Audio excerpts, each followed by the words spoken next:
HD1 East St. Louis. 101 ESPN is driven by Auto Centers Nissan, home of the lifetime warranty and 30-day return. It's time to kickstart your morning with Randy Carricker, Brooke Grimsley, and Carrie Davis on the opening drive. Presented by Sumner One.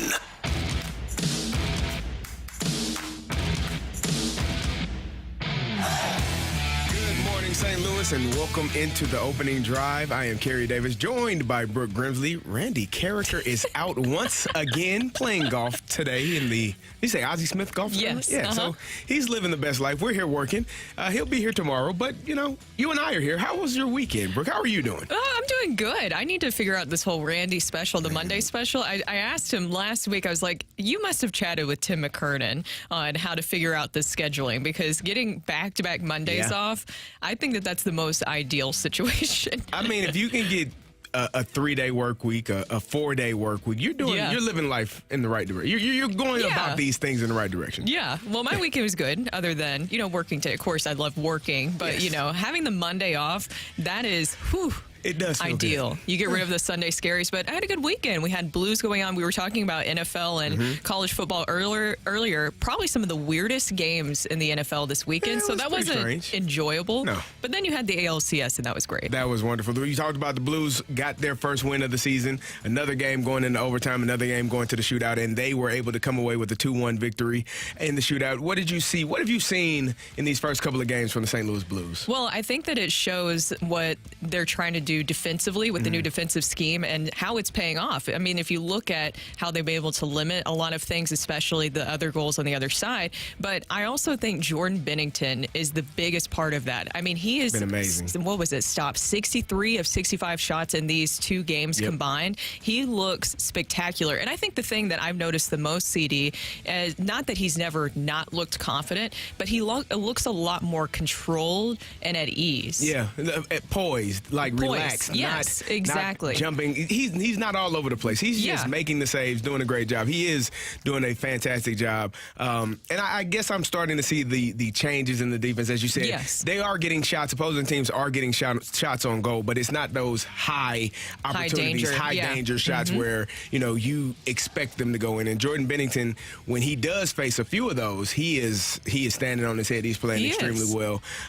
Any concerns yet from the power play? I was going to say... Have not scored. Yeah. Not really, not been great. Nothing. Yeah. That is a little bit peculiar to me, because we talked about how great the PK looked, at least in that first game. But the power play, I think hopefully that's something that comes along a little bit here. Hopefully. Because that's the only big glaring issue to me. The only other thing is, it seems like in the first period they are outshot and maybe off to a little bit of a slower start. And I think that those are guys just really coming together. You did have Pavel Buchnevich get injured early on in that game, so then you had to shift things around. They're down a forward and all that different kind of stuff. But I think that right now, it's just 2 games in. So I am at least excited. If you would have told me that they came away with, 3 points essentially, and they've only scored like as little as they've had, then I would say that's a pretty big positive. But you had 2 back-to-back shootouts. You lose the first one, you win this one at home. That's the biggest thing, is that you were able to win it at home in front of like 18,000 plus fans.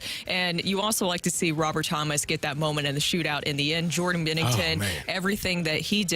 And another thing, the commitment to the shot blocking is a big thing for me. I think they blocked 17 shots. You saw Colton Parayko getting involved with that. I felt like there were so many times last season, CD, where you didn't see that. Yeah, guys are putting their bodies out in front of it, and it's wonderful to see. It's good to see this defense playing as well.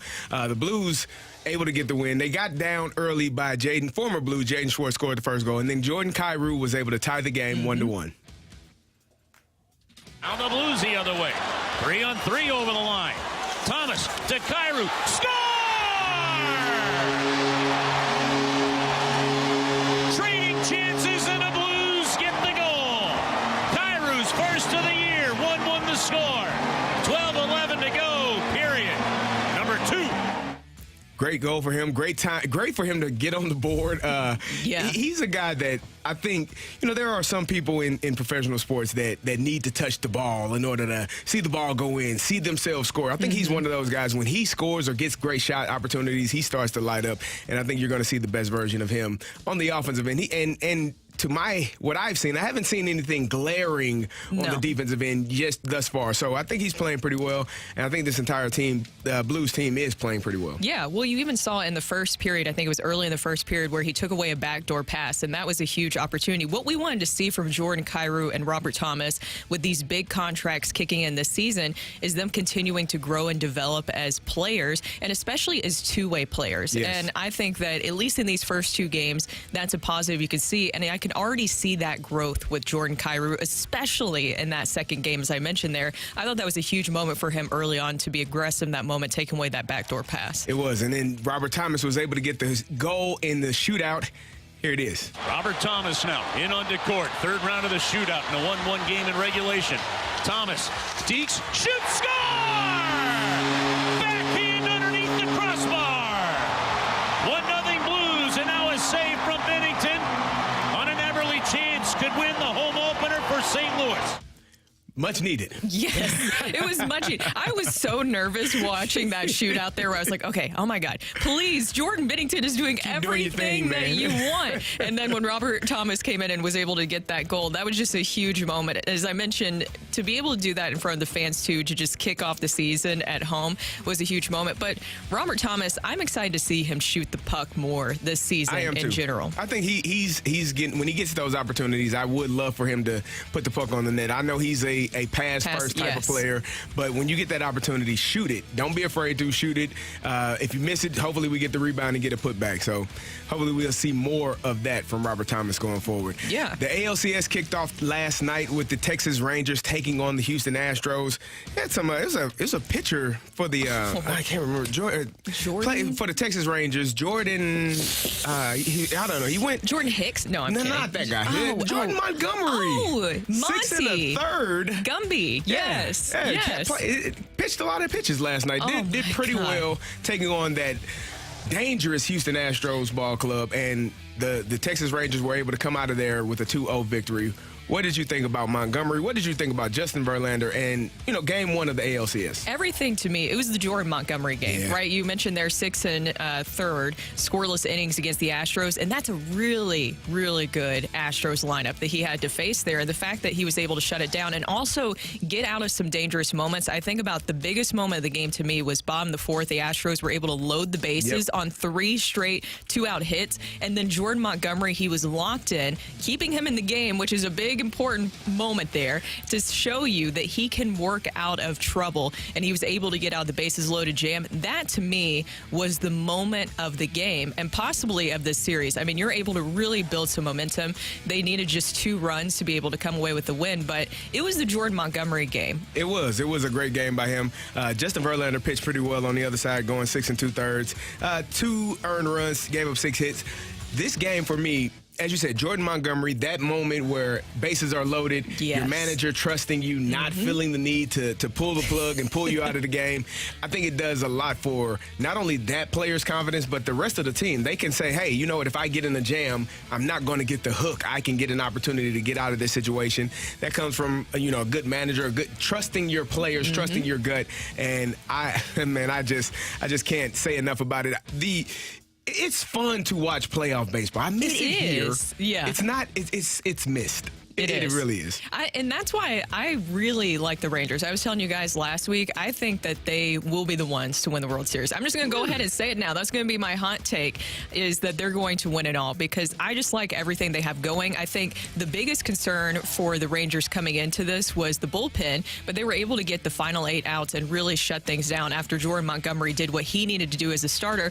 I think it also shows you the importance of a starting pitcher that can go deeper into games. And that also goes to with what you were just talking about, building that trust and that working out, because if your biggest concern is the bullpen, well, you better have a starter who is like Jordan Montgomery that can go deeper into games. Yes, you should. It was playoff baseball is so fun. We've seen some great plays by center fielders. We saw one again last night by Evan Carter of the Texas Rangers, going deep for that fly ball, catching it up against the fence and doubling off Jose Altuve. It was, to me, those are the moments that when you're watching any sport, but playoff baseball, when you're seeing the playoffs, you get to see the greatest moments. It just feels like it's that much more magnified, and that was a great play by him, doubling off Altuve, getting out of a dangerous situation there in the bottom of the 8th inning. I couldn't believe that Evan Carter did that. When I saw it happening, I was like, because that's such a weird ballpark that you don't know how that exactly is going to pan out. And as soon as he made that, I was like, there's no freaking way. And he's 21 years old. He's young. And the fact that he had that much like awareness of a very complicated field, I mean, that says a lot about his progression. CD, I do have something to tell you. Okay, what do you got? We have a special announcement that is happening right now. What's that? Sam Adeniran. So for those who are not on YouTube, hi Sam, how are you? I'm like, why is Rocc standing outside so long? We just had a special announcement and a special guest come in here. What's Samuel Adeniran coming in. Sam, how are you doing? I'm good. How are you? Good. Thank you. So there is a very special reason that Samuel Adeniran is here today, CD, because if you remember when we interviewed Sam, we talked about your clothing line that you have specifically, and we said, we got to get CD hooked up with this. Definitely. Yeah, that was the plan. That is. I went over, got measured for some outfits or some clothes, and I see you bearing gifts, brother. So yes, I am. How excited are you about what this season has been for your team, St. Louis City? Man, it's like I always tell people, it's been a blessing. It's been great to be out there with them and then to do what we've done, to accomplish what we've accomplished already, and to still have so much more to accomplish is amazing, So yeah, I mean, it's been great. It's been great. Yeah, it really has. We've been talking about you guys so much about this inaugural season with City SC. I know that the outside world didn't have many expectations or high expectations for the first season here in St. Louis, but you guys seem to have this strong belief that that wouldn't be the case, and it has paid off. I mean, just seeing the transition and just the growth from this, what has it been like for you just experiencing that? Yeah, obviously at the beginning of the season, we had some doubters and some naysayers. But, also at the end of the day, we don't really focus too much on that. Obviously, we use it as motivation, but it's not our main focus. At the beginning of the season, Bradley was just telling us to be us, and to stick to our principles. And that's what we did. So, yeah, it's a credit to the guys, credit to the staff, and credit to the organization. You said that I remember I saw this interview where you said that you guys had printed off what everybody predicted that you would finish as. So you were paying attention a little bit, but using it as kind of motivation and bulletin board material, right? Yeah, definitely. Yeah, it wasn't the main focus, but we definitely had our eye on it a little bit. So yeah. So one more home game, regular season home game, and then the playoffs start. I know you as players, we try to focus on what's important. Obviously, the next game is the important one this weekend.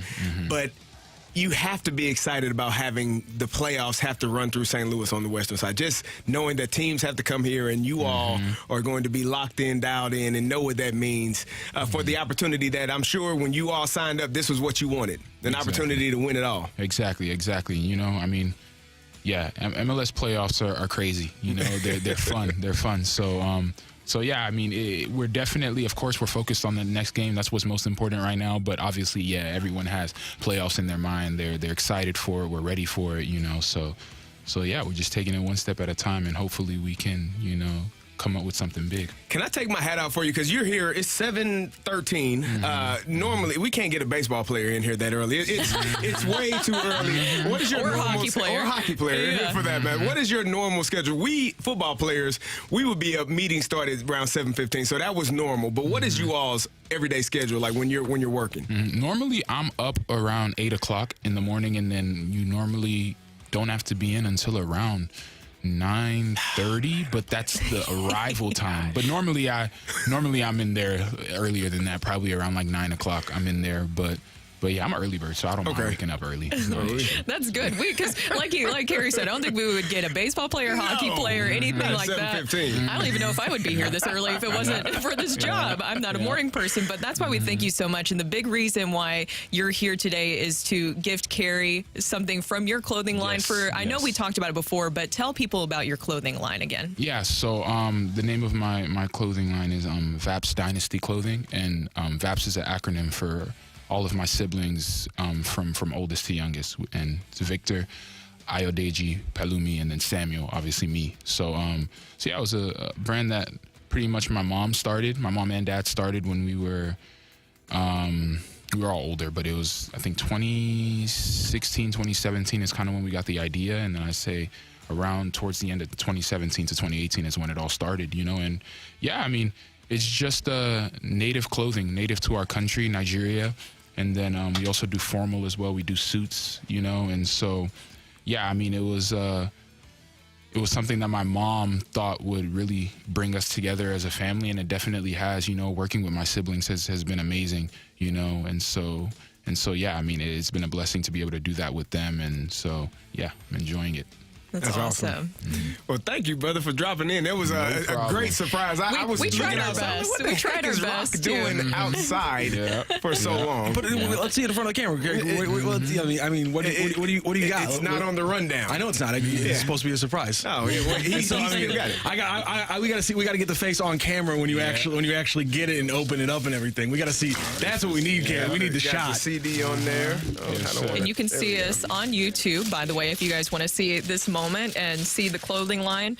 And our studio cams are brought to you by the Airlines team, where you can see this beautiful outfit. There you go. And it has your initials on there. I love that. Yeah. I can dig it. I like the colors. I love this. I appreciate it, bro. No problem. Yes. Thank you so much for coming in, Sam. We really appreciate it. We've been big fans of yours all season, including everything that City SC is doing right now. Keep going, man. We're watching. St. Louis loves what you all are doing. You all are becoming the team of summer for this season for sure. Hopefully going forward, you all can keep doing it.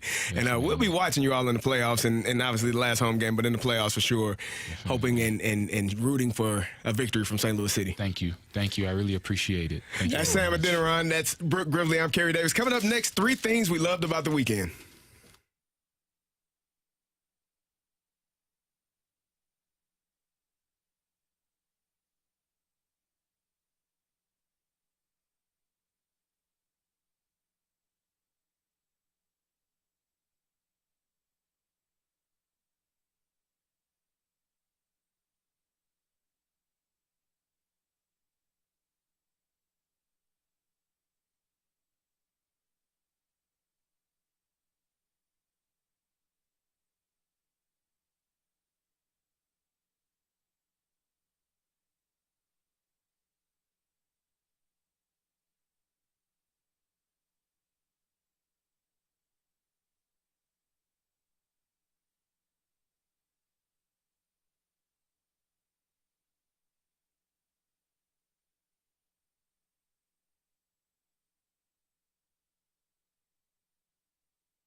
Welcome back to the opening drive. Brooke Grimsley here alongside Super Bowl champ Kerry Davis. No Randy Carricker today. He will be back tomorrow. Also, we have Matthew Rocchio here in studio. And it is time from our things that we loved from this weekend. Kerry? Number 2. Well, so my number 2, I know you all saw the video that went viral last week of Tyreek Hill trying to give the football to his mom, and then there's a fan stepping in and taking the ball and then giving the ball to his mother. Tyreek actually found that fan, and he offered him a game ball, a signed ball. He gave him a signed Tyreek Hill jersey. It was a cool moment, and the man was saying, he said, I didn't know that was your mother behind me. He thought, it's my lucky day I'm getting a football from Tyreek Hill. He said, had I known it was your mother, I would have definitely moved out of the way, but I didn't know. So I thought that was a really cool moment for Tyreek. For the man, I'm sure, because he was getting beat up online. Talking about, get the hell out the way. He got his mic. He didn't know. He's at a football game. He's excited. And so he gives the ball to Tyreek's mom. Tyreek finds him later on in the week and gives him a signed ball, a signed jersey. That, to me, was a really cool moment that I saw, and I thought that was spectacular. That is awesome. I love stories like that that come out. It's really cool to see. My number 2 thing from this weekend. Number 2 is going to be the Blues home opener. Kerry, this is one of my favorite times of year. One, because it's getting cooler outside. I talked about last week. It's chilly weather where you're actually making chili. It's also chilly outside. This is my favorite time of the year because it's hockey season. I love hockey season. We're high on hopium right now when it comes to the Blues season, and I really hope that things go better than it did last season, and I think there's a lot of encouraging things. I love the fact that they brought in Oscar Sundqvist. I like that guys are blocking shots more. I like that you have a new defensive scheme that's being played out right now. I like that you have Jordan Kyrou and Robert Thomas really starting kind of, not that they haven't been here, but starting, their era where they're really stepping up and growing and being the Blues future, essentially, and that is starting right now. And so for the Blues to be able to win in front of 18,000 plus fans in that home opener was huge. I just thought it was such a great moment in that shootout victory. And Jordan Binnington, after the performance that he's done these first 2 games, deserved that. It was great to see. I mean, he's doing a fantastic job, and watching the Blues perform in the manner in which they are, it's been exciting. I mean, it gives you, as you said, hopium for We're high on hopium. How well this team can perform. If he's going to play at this level, listen, the Blues have an opportunity to do some spectacular things this season, and I mean, what more could you ask for? Exactly. Vezina right now? Is that what you said, Rock? You said that earlier. You said, is he top 3? He's number 1 right now, 2 games in. Yeah, Vezina finalist, I think so. He's number 1 right now. He's not going to be in the running for the Jays. 2 games in. Yeah, I'll give him to it. Yeah, we'll give him it. Right now. Yeah. Just in the season. Right now. In the award. It's his. Because you know what I've done a lot over the last week is watch a lot of the first 3 games of both teams' NHL seasons. I've done a lot of that, Kerry. You don't need to see anything else. I'll tell you this right now. I could name the top 5 goaltenders right off the top of my head. Number 1. My number 1 thing was it was a good week for college football. Interesting week for NFL football. That's one way to put it. There were some things that went on. Mizzou, Illinois won. That's great. My Pittsburgh Steelers didn't have a game, so they didn't win or lose. The Hazel Central Hawks won 32-15. For me, it was just a good weekend of football. Watching college football, our team played extremely well. Fought back in the fourth quarter, was able to come out with a victory. Nice. And it's fun to see the growth in your team. It's fun to see the growth. Mizzou is playing, lights out right now. They were down 14-0, and a play call by the head coach and the special teams coordinator to go for it on 4th down and have a fake punt and score a touchdown. Those things are things that give you a jolt and give you energy and helps your team, press forward and win more games. So it was a great weekend of football for me. I would say specifically college football, too, because those NFL games, some of them really threw me through a loop. I got to look at my pick'em. I think I did pretty poorly. Because it was... no, I know I did. I can tell you that. Well, my number 1 thing is actually something that you just talked about right there, too, CD, is Mizzou beating Kentucky. and I just thought it was such a fantastic game. It was the first time that they've beat Kentucky in Lexington since 2013, when you had Dorial Green Beckham. Now, that's a throwback. You haven't heard that name in a while. When they had Dorial Green Beckham on the team, and that didn't pan out for the Tennessee Titans. But either way, it worked out for Mizzou in that situation. And you mentioned there the fake punt touchdown. That was DeSmet's own Luke Bauer, who was the one that was a part of that with Marquise Speedy Johnson. I love calling him Speedy Johnson because he showed that off. That really changed the game. That was the play of that was the game right there. The play that changed the game, and then also I believe the season too. The fact that they were able to come back in that victory in that manner and win in that manner, I think says a lot about Eli Drinkwitz's progression as a head coach this year. Luther Burden and also Brady Cook, how they have performed this season, their growth. I honestly was not expecting this season from Mizzou, and I'll be the first to say it, is that I had some of my doubts about this progression. I think bringing in Kirby Moore was a huge thing for Eli Drinkwitz to do, but I also have to give Eli Drinkwitz credit for just really growing as a head coach, because you have to feel very confidently in yourself and your guys to go for that situation there. Yeah, you're down 14-0. It's almost like if you punt it back to them, you kind of know what's going to happen. Being down 21-0 on the road is you can just pack it in and get stuff, start preparing the buses to get ready to go home. But if you are able to score, which they were, to kind of change the momentum of that game, it does something. Trick plays do something to the opposing team where it just kind of sends a shock, a jolt through them. Now they're on guard for the rest of the game, and Mizzou was able to come back and pull through and win that game. But like I said, if you go down 3 touchdowns, which you probably are if you have to punt that ball away, it's the energy and the tide is shifted to the opposing team. With that fake punt, the Mizzou Tigers were able to keep that energy on their side. That was insane. It really was. Well, that was our favorite things that we loved from this weekend. Coming up next on the opening drive, we were talking about the NFL and how just crazy of a weekend it was. It's going to be time for the NFL 4 Downs, where we'll discuss that. That's coming up next on 101 ESPN.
This is Rocky with your Sports Center update, driven by Johnny Londoff Chevrolet and Johnny Londoff Autoplex. The Blues get their first win of the season, though not in regulation, as the Kraken and the Blues go to a shootout in the home opener on Saturday night. Blues do get the win thanks to a Robert Thomas roofer in the shootout. Again, a 2-1 win for the Blues. They pull away 2 points in game number 2. Also over the weekend, ALCS game number 1, the Rangers blank the Astros, take game number 1 2-0. Game number 2 in the ALCS later today at 3:37. NLCS game 1 later tonight at 7:07 for that first pitch. And over the weekend, Missouri over number 24 Kentucky 38-21. They outscored Kentucky 38-7 across the final 3 quarters. And some other big ranked matchups. Oregon falls to Washington 36-33. USC drubbed by Notre Dame 48-20, and Miami, their bad luck continues as they fall to UNC 41-31. That is your Sports Center update, driven by Johnny Londoff. Find your roads and shop 24/7 at londoff.com and londoffautoplex.com. Are you kidding me?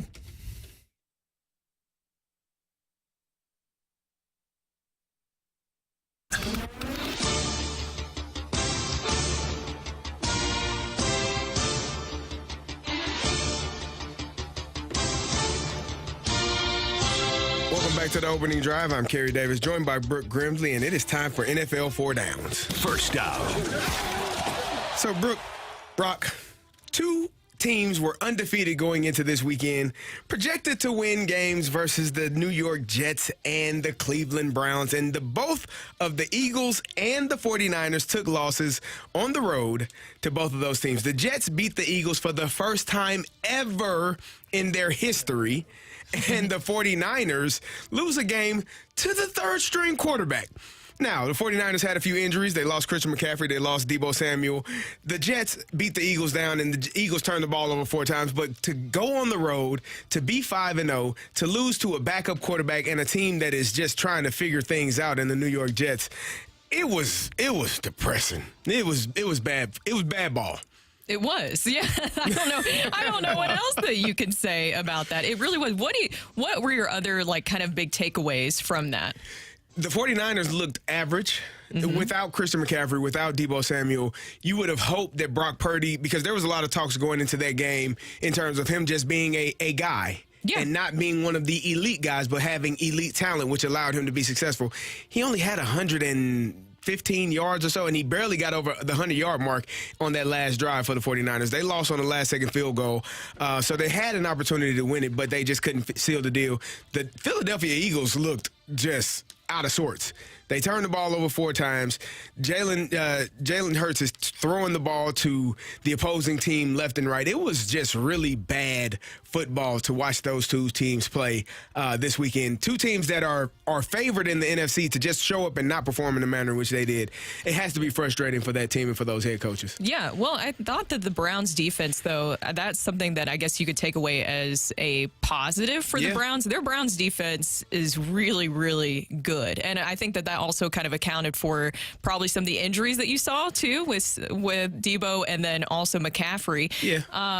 And Purdy struggled. I don't know. How much stake do you put into weather conditions and how that factors in the quarterback? None. I know that a lot of people brought that up, but, the point that you brought up there, too, they were able to at least get it close. And they had the potential to win on a 41-yard field goal there towards the end. So maybe there's a positive. It is hard when you lose your weapons like that in a game to really come back. It is. And like I said, the troubling part for me is the questions that were going into that game about who Brock Purdy is. Yes. Is he an elite talent, or is he just surrounded by elite talent? Correct.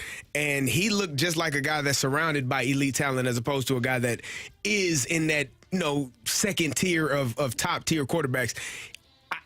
Hopefully they get healthy, because if you don't have Christian McCaffrey, who went out with an oblique, Deebo Samuel, who went out with a shoulder injury, hopefully they can get some things corrected, because that was not a good game and not a good loss for the San Francisco 49ers yesterday. Yeah, I guess the biggest thing will to see how they respond moving forward, because as you mentioned there, if this continues where you have those 2 out due to injury and you see Brock Purdy struggle like this, then that conversation heats up even more of okay, he is just a guy, essentially, and is not a franchise quarterback. Because we talked about that. If you put other quarterbacks in this situation, would they be able to do the same thing as Brock Purdy?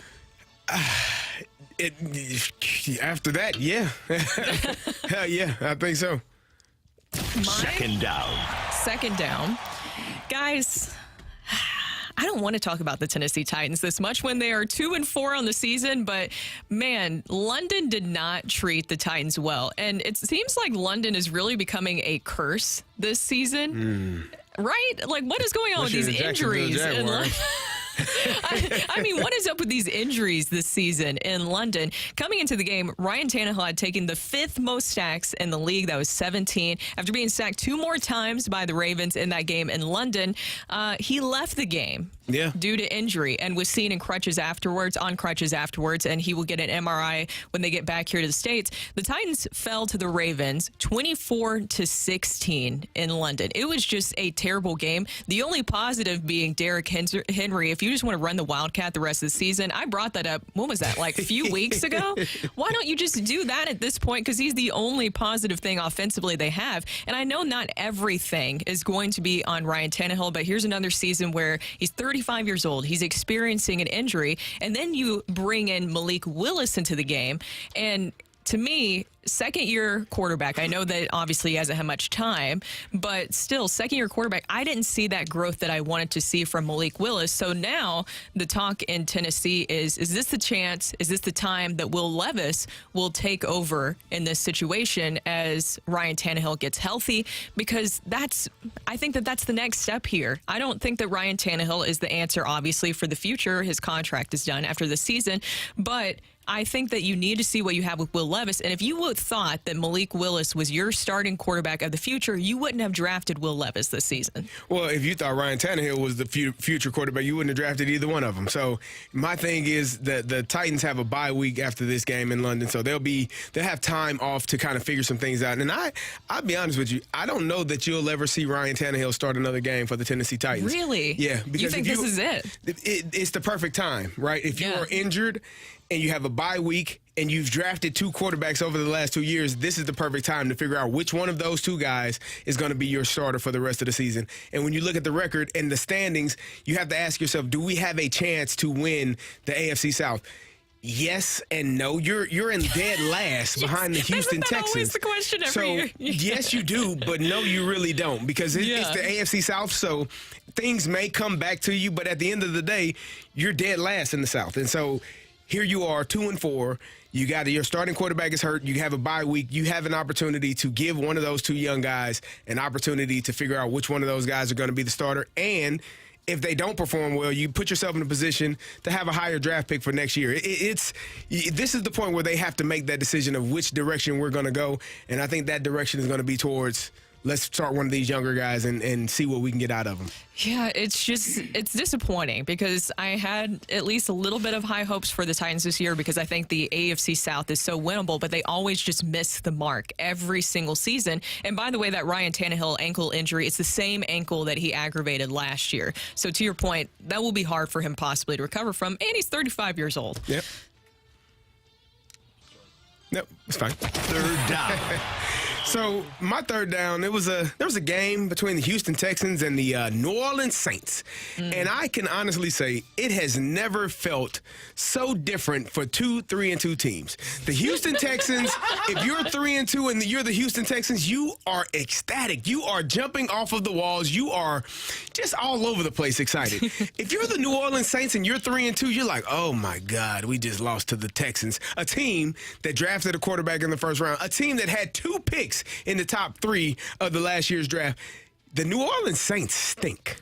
And it is troubling for me to watch them play football because I love offense and I don't know what they're doing offensively.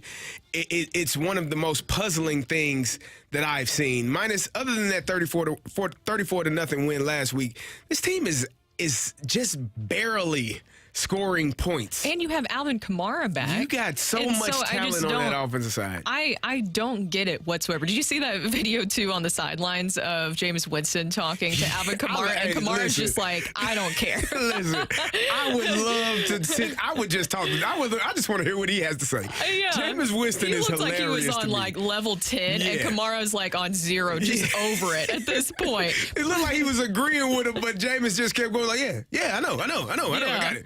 But the Houston Texans, man, are a really good team. 3-2. DeMarco D'Amico Ryans has those guys playing extremely well for a first-year head coach, and just to watch them compete week after week after week in the manner in which they do, they are in pretty much every game. They lost last week on the last-second field goal. Other than that, they'd be 4-1, and so they are 4-2. So they are a really good team that is showing themselves to be headed in the right direction. Well, my last one is going to be the Bills and Giants game. The Bills were able to win 14-9 against the Giants last night. What in the world was that game, CD? Because that was absolutely terrible. Also, hopefully everything is okay with Damian Harris. That was a very, very scary moment where the ambulance had to come out. Was it weird to you that they had DeMar Hamlin's number on the ambulance? Did you see that on the back windows? No, I didn't see that. Yeah, they did. And some people are like, is that... I don't know. It's kind of creepy. It's kind of creepy and eerie, but hopefully everything will be okay with Damian Harris. But there was a lot of just head-scratching moments in that game, and the Bills came away with the win, but did it really feel like a good victory in that game? No, the Bills have played a couple of games back-to-back. They played in London, lost last week, and they played this week, which I felt like this was a trap game. Anytime you go into a game where the opposing team's starting quarterback is out, you kind of you take a deep breath. You're like, oh, okay. Make life a little bit easier. But that team that you're playing against is they have all of the things in their favor because they're playing with house money. And so Tyrod Taylor comes out there. If the New York Giants are able to score at before halftime or score before the end of the game, either one of those, you get two 1-yard opportunities at the end of the first half and the end of the second half, you come away with 0 points, you're probably not going to win. But if you're the Buffalo Bills, you got to be looking at yourself and trying to figure out a win is a win. You're excited about it, but you can't be too happy with how you all finished that game. No, and we were talking about this before the show. Probably just one of the most head-scratching moments to me was right before halftime where the clock management just did not exist. Why would you run the ball when you don't have any timeouts left? That was a bad decision by old Tyrod Taylor, and I'm sure he thought what I think happened is they have a check. You work all week on certain plays, and if they align like this versus this play, we're going to audible to this play. And so I think that's what took place, but not knowing or understanding game situations. Yeah, in a normal situation, we would love to audible to this, but on was it 4th and 1 on the goal line, no timeouts left. We have to score. This can't be the audible that we make. And I think that's what you saw Brian Daboll telling him at the end of the first half. Hey, yeah, that's the right check, but not in that situation. So understanding game awareness, understanding time management, and understanding when to audible and what to audible to, that has to take place. And that was just a bad decision by Tyrod Taylor. It looked like they were looking for a timeout almost, like that they were expecting didn't have it anymore. Yeah, and then they were like scrambling. It was just a bad moment. That's Brooke. I'm Kerry. Coming up next, get your text in to the Air Comfort Service text line 314-399-9646, 314-399-YO-HO. Take it or leave it is next.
something.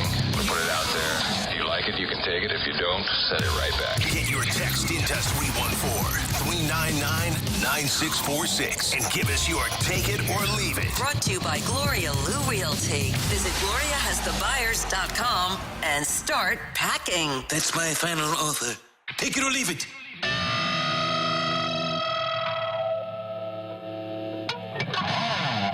Welcome back to the opening drive. Brooke Grimsley here alongside Super Bowl champ Kerry Davis, Matthew Rocchio, also in studio. No Randy Carricker today. He is going to be hitting the golf course. It looks nice and sunny outside, so it's a good day to do that, right? It is. I mean, I guess any day is a good day to not work and play golf.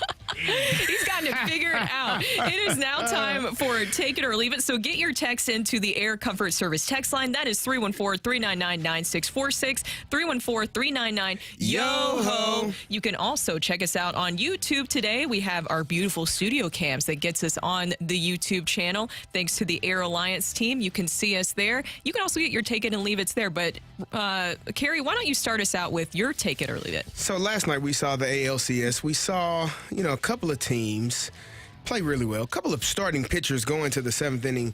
Take it or leave it, Brooke. You didn't know that starting pitchers were allowed to go to the 7th inning.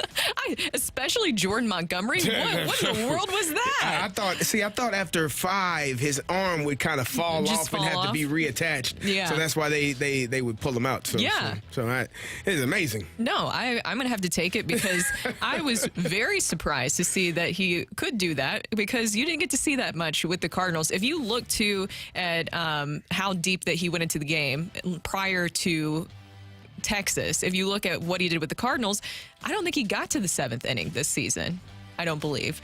But then when you see he goes over to the Rangers, that happened pretty frequently. And so he was allowed to do that. And we mentioned that the bullpen is something that you had to, I guess, be worried about with the Rangers. But when your starting pitcher is a horse like that, like Jordan Montgomery going deeper into games, you don't really have to worry about that as much, as long as they just don't completely blow it there at the end. But he looked fantastic, and I think it's also a testament to Maddox and just letting him roll and the trust that they all have each other, because that's what I feel like it is, right? Yeah. Outside of the analytics, the numbers, is just having that trust of, okay, Jordan Montgomery can go this far into the game, and also I trust him to get out of these situations like we saw in the 4th with that bases loaded jam.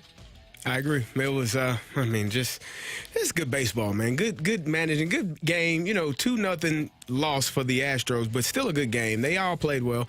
It was. I'm looking forward to tonight's game. Yeah, and so my take it or leave it is also going to play into that, because after seeing Jordan Montgomery pitch in the playoffs, I think that he's going to get paid a lot of money. We talked about 6 1/3 scoreless last night against the Astros, 2.08 ERA so far in this postseason. Take it or leave it, he is going to get 5 years, $125 million. So kind of a similar comp to lefty that has signed, a free agent lefty that signed. If you look at that Robbie Ray contract, 5 years, $115 million. Jordan Montgomery is 30. He'll be turning 31 soon this year. I think that he's going to have a huge payday, especially with this performance that you've seen so far. 25 a year for old Monty? Yeah. I wouldn't be surprised if it 27. I mean, just depending 27 a year, I wouldn't be surprised if you may start at 5 for 125 and end up with, a little bit more than that. Yeah. What's that, 135 around there for 5 years? Something like that. I think he's going to be sought after. If he has a couple of more performances like that, definitely going to be some guys looking for him for sure. And Scott Boras is his agent, so we know what Scott Boras can do. He can get you a pretty big payday. And with this performance that you've seen during the postseason, it'd be like, yeah, we're going to keep jacking those numbers up. So a second take it or leave it to play off that, he has now pitched his way out of the Cardinals' pocketbook. He did that when they traded him. Traded him. But, Kerry, they said that the door would always be open. I want to believe that. I want to believe it. I said this during the season. If the Cardinals had any hopes or any aspirations to re-sign Jordan Montgomery, they should have done it while he was performing poorly. Yeah. Because that's when you could have gotten him for a probably $22 million a year, which would have been really good at that time for this Cardinals rotation, because they needed They still need starting pitching, and that would have been the best time to do it. When he was struggling, you buy low, sell high. You want to be able to get a guy when he's not performing at his best, and it was looking pretty bleak for Jordan Montgomery at one point. Like, he was struggling, and so that's when you should have signed him because you know his track record, you know what he is, and so now you let him, you trade him to another team. You want to go pay $27 million a year for something you could have probably gotten for $22? Not great business, in my opinion. Yeah, no, and that's the thing. To your point too, spring training, Jordan Montgomery made it clear that he wanted to have extension talks with the Cardinals. That would have been a good time to go ahead and lock him up because, as you mentioned there, the starting pitching is something they're going to have to address this offseason anyways. To be able to keep Jordan Montgomery could have been huge for them, and at least one less starting pitcher that you would have had to look for. You got to get 3, allegedly. Allegedly. We'll put air quotes around that. Rocc, what do we have on the text line? Take it or leave it. Gary Davis is delusional if he still thinks we're getting 3 pitchers. I'll take it. Randomly came at the very top of the text line. I honestly didn't. I am of the belief that when he said 3 starters, I thought that was delusional upon him. So you were already like, I'm not buying this. Look at this. Yeah, but now he's already walked back on it, so it's just not great. It's not great whatsoever. Take it or leave it. We all strive to get Randy's schedule one day. I'm going to take that. Think, you work for 40 years, and you're at the very top of your field for a lot of it. You build up a lot of vacation days, I guess. Yeah. And so good for him. He deserves powers to him. You dang right he does. Yes. I'll take it, though. He can golf his heart out. Amen to that. Take it or leave it. Unless there's an injury, Scott Perunovich will not play in 20 games this season. Ooh. Oh. Ooh. You guys were saying 60-plus games for Torrey Krug, which I think is the most... You think he's going to get hurt? He's going to stay is the healthy. best place in the lineup for Scott Perunovich based on their styles of play. That I just think if you think Perunovich is playing... If you think Torrey Krug's playing 65 games... Well, that's 17 potential games for Perunovich, where the other 3 coming from. It might be other injuries, I don't know, but not a lot of how many? places. 20? 20 games. So that he won't or will? There we go. There will be. You said take it or leave it. He will play. No, unless there's an injury, Scott Perunovich won't play in 20 games. I'll this take season. it. I'll take it. I'll take it as well. Unless there's an injury. I mean. And I don't want anybody to get injured, but it's professional sports. People get hurt every day. Yes, especially with the whole Torrey Krug situation. We have seen that injury history, and he already got injured at the beginning of the season. Yes. So there's that. How about that? How about that? Take it or leave it. The Cardinals never said which 3 pitchers. I'm gonna take that. It's left to interpretation. That Technically, could. Drew Verhagen is a pitcher. Oh, we'll miss him. What? We'll miss him. Take it or leave it. The Bills are in trouble. I will actually. They have had 2 major injuries in the last couple of weeks prior to this one. Milano went down. Trey White went down. Those are really important key pieces. What do those guys have to do with scoring 14 points against the Giants? That has nothing to do with that. But if you can't stop anybody, that definitely changes what you're doing on the offensive end. The Giants weren't exactly moving the ball. Listen, man. When you lose a star turn, it impacts the entire roster. So the question was, they're going to be in trouble. My answer is yes. They didn't. And again, yesterday was a trap game for the Buffalo Bills. You're playing a team down its starting quarterback. Your natural inclination is to take a deep breath and relax just a little bit until you realize, they're going to punch us in the face. We got to respond. And that's what happened last night with the New York Giants. I'll give you a little bit of an edited one then. Take it or leave it. Top teams in the NFL, you're more worried about Josh Allen than you are Brock Purdy. Ooh. Relative to their talent level. Obviously. The quarterback's talent level? Yes, relative. Or the talent around what you them. expect from Josh Allen, from what you expect from Josh Purdy, which one of you is actually making you worry more after the last 2 games? I would worry more. And Brock Purdy didn't look good yesterday, But I would worry more about Josh Allen because he's more talented. Yes. Exactly. And the expectations are way higher. When you're more talented, you feel like you can do anything. Brock Purdy is going to play in the system. He's going to take what the defense gives him. He's going to do exactly what he's coached to do. Josh Allen's going to do some stuff. You're like, bro, what are you? Oh, no. Okay, good job. No. Why did you do that? Like, it may be good, it may be bad, and you don't know because he is so talented. Well, let's do one more, Rocc. We're done? Oh, okay. Just kidding. No more. Take it or leave it. We are done with this segment. I'm trying to be good. I'm trying to be good with the clock. Oh, I'm trying to be good with the clock. Fine. We'll be better with clock management, better than some other teams this weekend. Well, that's Carrie. I'm Brooke. Coming up next, we have something interesting to talk about here. Is it a not so crazy thought now that Yadi Molina could be returning to the Cardinals? That's coming up next on 101 ESPN.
A fresh perspective on the day's top stories. It's the Opening Drive's Fresh Take.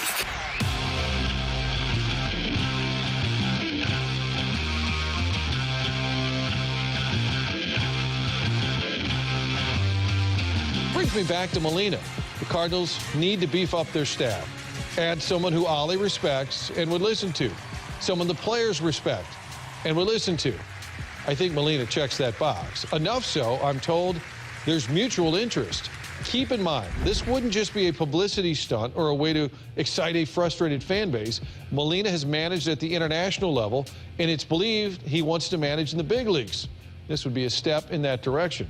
Now, at this point, I don't think the Cardinals have made an offer, and it's not clear if Molina would accept. But the idea of Yadi back to the Cardinals is on the table. And after their disastrous season, everything should be on the table. That was Martin Kilcoyne yesterday on Fox 2 on this TKO segment talking about the potential return of Yadier Molina. I'm Kerry Davis, joined by Brooke Grimsley. Brooke, how impactful would the return of Yadier Molina to this Cardinals staff, in this Cardinals clubhouse, in St. Louis in general, be for this St. Louis Cardinals franchise going forward? It would be hugely impactful, and I think that's even putting it lightly. The way that you've seen, over the years, just being able to witness how Yadier Molina has really just a great relationship with the players in the clubhouse, but he was essentially their catching instructor for a long time. I told you guys the story about just watching him work during spring training while he was here. He handled everything on the catching side, and also on the pitching side, you've heard so many players, including Adam Wainwright, who of course was his longtime battery mate, but other pitchers as well, is like he's like another pitching coach. I think bringing Yadier Molina back would be huge for the organization. We talked about adding some guys who have been there and done that in your dugout, and Yadier Molina would check all those boxes. I wouldn't be surprised, say that theoretically he does come back, that you make him your pitching coach. We saw it with Dave Duncan in the past, how that has worked out, where you had a catcher transition to the pitching coach. It makes sense because of what I just mentioned there about how all the pitchers talk about how Yadier Molina really helped them grow as pitchers. To me, him being a pitching coach just makes sense for the Cardinals. And as I mentioned, you saw that with Dave Duncan. It worked out. It was very successful having that play out. My question would be, is if Yadi comes back to the dugout, how much control will the Cardinals let him have? Because if you bring Yadier Molina back, I can tell you one thing. He's going to do it Yadi's way, and he's not going to do it any other way, which I think is fantastic because we've been talking about having that feel for the game, having that gut instinct. He has all that, and also he has just the energy, the passion, and when he talks, guys stop in their tracks and they listen. So if he comes back, I don't think that he would just come in and just say, okay, I'll just listen to whatever you say. He's going to say, no, this is where I see where the problems are. We're changing this, this, and this. Yeah. You would have to give him so much control. Don't you believe that? I think so, and I think it would be beneficial not just for the pitching staff, but for Wilson Contreras as well. I think if you brought back a Yadier Molina, how much it can change your entire team, because now instead of trying to play Wilson Contreras in the outfield or have him as a DH, you can have him as your catcher as you paid him to be. What? And allow your roster and your lineup to be more potent because you have the bat and you have another bat in the lineup. And so I think it does so many things for this team, both defensively, offensively. It makes so much sense, but I agree with you. You are going to have to allow him to be him because, one thing about players, if they are a certain way as the player, and Yadi seemed to be the type of person that, I know what I need to do. I know what our team needs to do to be successful. I don't really want to hear all of the outsiders that aren't in the moment right here, right now.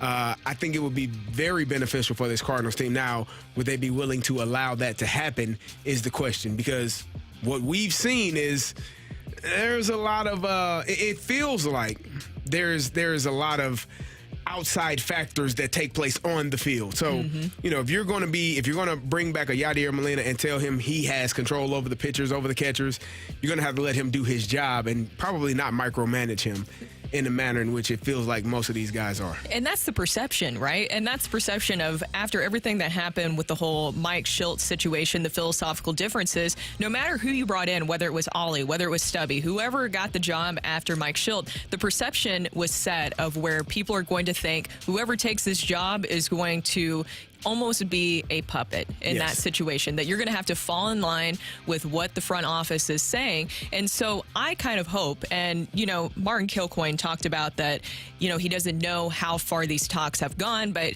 from his understanding, the talks are happening. I hope that maybe that's also signaling that they're being more open-minded to kind of giving up some of that control in a sense.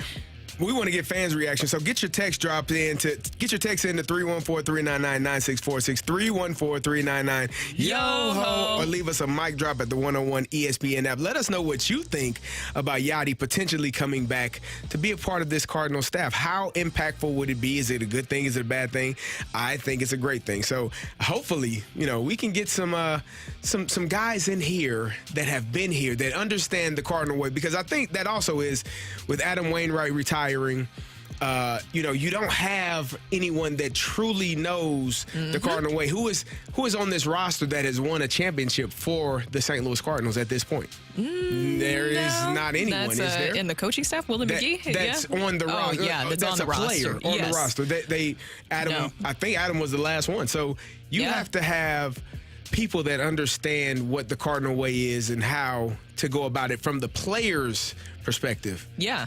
I think Willie McGee is definitely he can definitely assist. But as you're talking about a player, because it's the biggest thing that you've said this season is that it's still on the players to execute on the field, right? And that sounds so simple, but just to carry on the Cardinal way, I think that this will be just really interesting to see if this plays out, because, I do the show with Polo Asensio Balk about it, which we have on our YouTube channel on 101 ESPN, where you can check it out. And I've talked to Polo about this on some of the shows, if Yadi or Molina would be interested in becoming a manager. I've said that to Polo, and he said, yes, he can see him being a manager of the Cardinals, but he also said he didn't think it would be too soon. He's enjoying his life in Puerto Rico, and so I'd be interested to see if this happens next season, then that plays into what the Cardinals are saying about they're expecting a quick turnaround in 2024.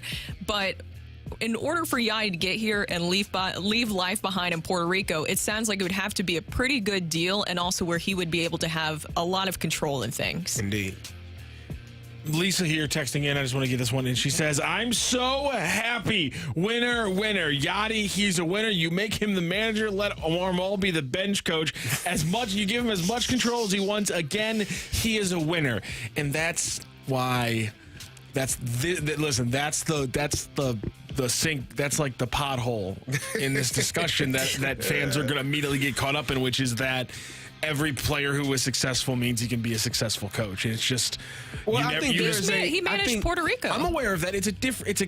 Going to the majors is a completely different thing. This is a guy who didn't want to be inside of the daily grind of baseball last year, even when he was on the roster. And so I'm just wondering, he had a basketball team. I know, but how quickly is if that? you had a basketball team, you would be going checking out. You're darn right I would be, basketball team that he owns. But is that ambition done with already? Is he done with the basketball team? No. Well, then what do we? There is a. How are we having the conversation already? There is a grind. I mean, I think as a coach too. Well, no, yeah, but Matt Howley talked about that. The grind. It's a different type of grind. There's a physical grind, and then there's the mental grind. But your family's still not here. You still got your basketball team down there. I mean, the same things that were the variables that caused the trouble his last season will still be present if he's managing next year. I'm not saying this isn't a thing for the future, but I'm saying this being a thing, like Brooke was saying, this being a thing for this year or next year or even the year after that, I think 2028 is like a realistic timetable for this. The further away you get from it, the harder it is to get involved. So if he wants, and not get involved, I mean mentally, not actually getting involved, because he will have an opportunity to do that no matter what. But I think that the physical grind of being behind that plate every day in the summer in St. Louis is a lot different than sitting on the bench and managing. They're both grinds, but there is a physical grind. One is a physical, one is a mental grind. And if he's willing to take on the mental grind of it all as a bench coach, as a pitching coach, whatever role they see him in, I think most St. Louis Cardinal fans would welcome it. Rocc, I'm telling you, he was managing a lot of things behind the scenes for the Cardinals. A lot of stuff that you've seen where we kind of talked about the starting pitchers were being babied essentially by Yadi. That's because they didn't need to think that much. They relied on Yadi, so having him back exactly. Yeah, sounds like something he wants to jump right back into. It sounds like something he wants to jump right back into. It didn't seem like it was grating on him at all. He enjoys that stuff so much. I can promise you that. That's Brooke. I'm Kerry. Coming up next, we have the voice of the Blues, our great friend Chris Kerber, New York Giants fan. We'll talk to him about that and the St. Louis Blues. That's next on the Opening Drive.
Kerbside with the voice of the Blues, Chris Kerber. Brought to you by Scott Lee Heating Company, a proud Mitsubishi Electric Elite contractor.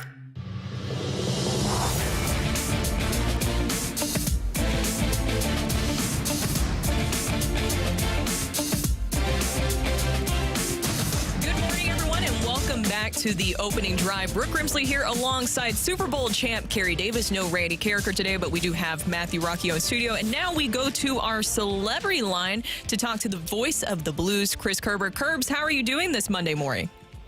Brooke, I'm awesome. How are you? We're doing good. We're rolling without Randy this morning. He's out on the golf course. It's always tough. Good but for him. Yes, I know. Having Mondays off is great. So, Kerbs, I want to start off with something that Jeremy Rutherford just tweeted out on X, as you call it now, formerly known as Twitter. He updated that Pavel Buchnevich, nothing official right now. Sounds like he could be missing 1 to 2 weeks with an upper body injury. Talk about what you saw on that game on Saturday with Buchnevich and how hard this could be possibly losing Buchnevich for 1 to 2 weeks. Well, if that's all it is, and I haven't seen Jeremy's tweet, nor have I talked to the team yet, but if that's all it is, then that's okay. You know. Now you hope it's not an injury that becomes a lingering thing. Like you remember when you found out a couple years ago at the end of the year that Braden Shen basically played with broken ribs throughout the whole year, right? Yeah. And so. The hit was a big one. I mean, they got two massive defensemen, and it was Jamie Oleksiak, who's 6'7", that ended up hitting them, and so they were big. And unfortunately, because we didn't get a camera angle down in that corner like we used to have, we didn't see a great replay of that hit, but. He was hit hard. He was hit violently and awkwardly and went into the boards there. And, when he didn't come back, you knew something was up. So it's a loss for this team. Look, I put in our first edition of the Kerbside podcast there, that our post-game podcast that we're doing. I said that one of the top 10 keys to the season for the St. Louis Blues to me is the health of Pavel Buchnevich, just because of the fact that, I look at him in terms of scoring ability, in terms of the fact that he plays special teams, both of them, and that he's on the top line. That to me, you're talking about, arguably your best all-around player. And so you need him, and you're going to need him more than you're not. So if it is just a week or two, especially with the fact that the Blues schedule is still fairly light, that's a good thing, I think. Kerbs, Jordan Bennington has saved 63 of the 65 shots he's faced this season. What are you seeing from him? He seems to be playing outstanding so far. What have you seen from him? Kerry, who's the one guy that's probably not surprised about that? Right here. Okay. All right. Have I wavered on that topic yet? Nope. Look, it was going to take, in my opinion, it still will take this, right? You put a good team in front of Jordan and then let him have a season like last year, and then I'll have the conversation with somebody. I thought throughout his training camp he was focused. I thought he was terrific all camp long, and all last season, just to the point of ad nauseum.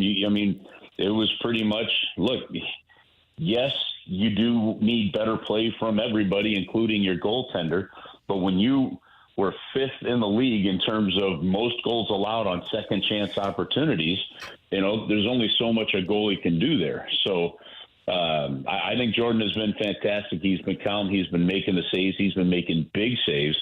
And I think, one of the early, I guess, observations of the season is going to, so far for me, is the fact that it looks as if this defensive system could give up, a fair amount of shots on goal. And by fair amount, I would say average of about 30 shots on goal a game. And it's been over 30 in the first two games. And if that's the case, you're going to need your goaltender to be really good. But if a lot of those chances are coming from the outside and they're long shots, and you're doing a good job of boxing out and not letting too many of them get deflected, like, for example, the Jaden Schwartz goal was a deflected in goal, right? That changed directions right on the doorstep. If you can limit the number of those, then Jordan's going to be fine. I thought he to me was probably the biggest reason that you ended up picking up 3 out of a possible 4 points to start the year. You just touched on it right there, Kerbs, but what do you think of the defensive scheme so far through these 2 games?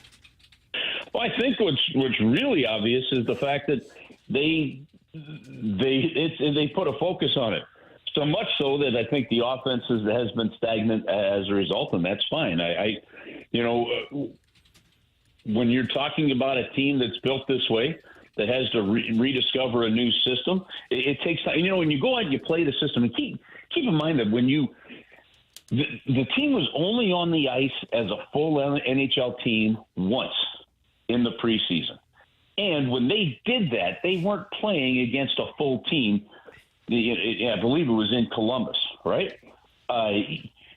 So your first action as a full team against full NHL talent is the regular season, and you're working on a brand new system defensively in your own zone that requires, specific things from forwards, defensemen, what have you.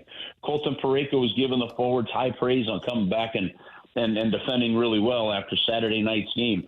And once you get into this, then the coaches have something to actually coach. Okay, here's the system. Great. We've now seen it in action. Tweak this, tweak that, add this, add that. And you hope that you will see growth in that system. So the first 2 games, the Blues, I think, have been very, very good. Look, yes, they haven't scored a lot of goals, but you've only allowed 2 goals as well, and you've only allowed 1 even-strength goal through 2 games plus 2 full overtime periods, and I think that's encouraging. Is there any concern about the power play? Haven't scored yet. First game didn't get any shots on goal. The first couple of opportunities. Do you have any concern there? Yeah, I do actually. It's looked so far very similar to last year, where you look at it and you go, okay, I don't know what is, and yes, we'll talk with the coaches at some point here once you get a few games in. And see if it kind of sorts itself out a little bit, because for the same reason as before, you don't have a Ryan O'Reilly, you don't have a Vladimir Tarasenko. Right now you don't have Pavel Buchnevich again. So, the reality of it is you're using some different personnel. Sammy Blais is now a full-time power play guy on a second power play unit. You've got Kapanen and you've got Verana. You're working some new guys in there. So to me, I think you got to give it some time. They've got the coaching to get that figured out. But the fact that you've basically gone 0 for 4 in each of the first 2 games and over 12 minutes and 48 seconds, I believe it is, of total power play time, and have 2 shots on goal isn't going to get it done. It's just not going to get it done. So on that sense, new personnel is a big part of it, but a shooting mentality has got to come out. And I would be shocked against the Arizona Coyotes if you didn't start to see a lot more shots on net when it comes to the power play. Now, the flip side of that, Gary, the penalty killing, yes, it gave up a power play goal by Jaden Schwartz. It was in the final 10 seconds of the penalty kill. But, man, this team has been pretty disciplined through the first 2 games, and that's another good sign and a characteristic of a good Berube team. It definitely is. Kerbs, I want to shift gears because I know you are a New York Giants fan, and I know you stayed up to watch that game last night. It was heartbreaking because they had 2 opportunities at the 1-yard line and got 0 points, Kerbs. And I know we don't want to talk about it, but what did you see from your New York Giants last night? How can they continue to be that bad? I don't know. I truly don't. I don't care. We can talk about some NHL teams. We can talk about some Major League Baseball teams, right? But when you get high draft picks, when you're trying to build something, how are you consistently that bad year in, year out now for that doggone long? I mean, if that is the case, it is just organizational incompetence. And honestly, God, I don't even blame the players anymore at this point. I guess we have to, but it's just organizational incompetence that you either haven't built up the mental toughness, the skill, the coaching, whatever it may be, that you finally get to the point where maybe you've got a chance to do something in the game like you did last night, and then you punt. I mean, by punt, I mean you choke. So it's frustrating, but the good news is I've kind of learned in sports following the Giants that you can get used to it. Oh, no, Kerbs. They don't want to get used to that. No. Think about this. Think about this. Okay, I mean, the Cubs have gotten used to it, except for like 1 year and, in 100 plus. Buffalo Sabres fans have gotten used to it. If you're a New York Giants fan, just get used to it and, sit there and go onto Twitter and watch highlights of Otis Anderson and Lawrence Taylor and just let it warm your heart. Kerbs, you know what? You might have a point. I'm an Illini, and I definitely understand that wholeheartedly. You just get used to it. Every week I used to do the Illini games, and every week I would be frustrated. Why do I do this to myself? Oh, I'll be back next week. So, yeah, you get used to it. You do. It's unfortunate. Listen, I'm going to – okay. Topic for another day. We can get into this a little bit, but topic for another day. And this is why what's going on, what happened last year with both the Blues and the Cardinals and the offseason and the beginning of the next year are so critical. Like, you guys, you can talk about pitching staffs and going after pitching all you want, blah, blah, blah, okay? I think the issue is bigger than just pitching, all right? So where I'm getting at is a losing culture can permeate and creep into your organization fast. Winning cultures can be fragile. That's why you have to continue to cultivate them. You have to continue to demand a certain of excellence. Winning cultures are hard to keep because you've got to do it consistently year in, year out to build that culture. And honestly, one really bad year can cause problems. And if you let a losing culture come into your organization, it can take a long time to shake it out, and that would be my concern from a local sports standpoint. And that's why I like to start for the St. Louis Blues. But look at the Giants; they're a perfect example. I mean, they're a long way from anything that resembles a winning culture. Kerbs, I can tell you that you are fired up about your Giants. Hopefully, it will maybe get better? For them this season. It's the New York Giants. You can't be that long. Oh gosh. I mean, the Jets, we get it, but it's the Jets. Oh no. Well, thank you so much for joining us, Kerbs. And you mentioned earlier in the show, Kerbside. Just tell everybody what that's about, and you can check it out on the 101 ESPN app. Yeah, we started Kerbside, and part of it is going to be Kerbside Reaction. And so morning after every Blues game, we've got a reaction podcast. You'll hear all the radio highlights.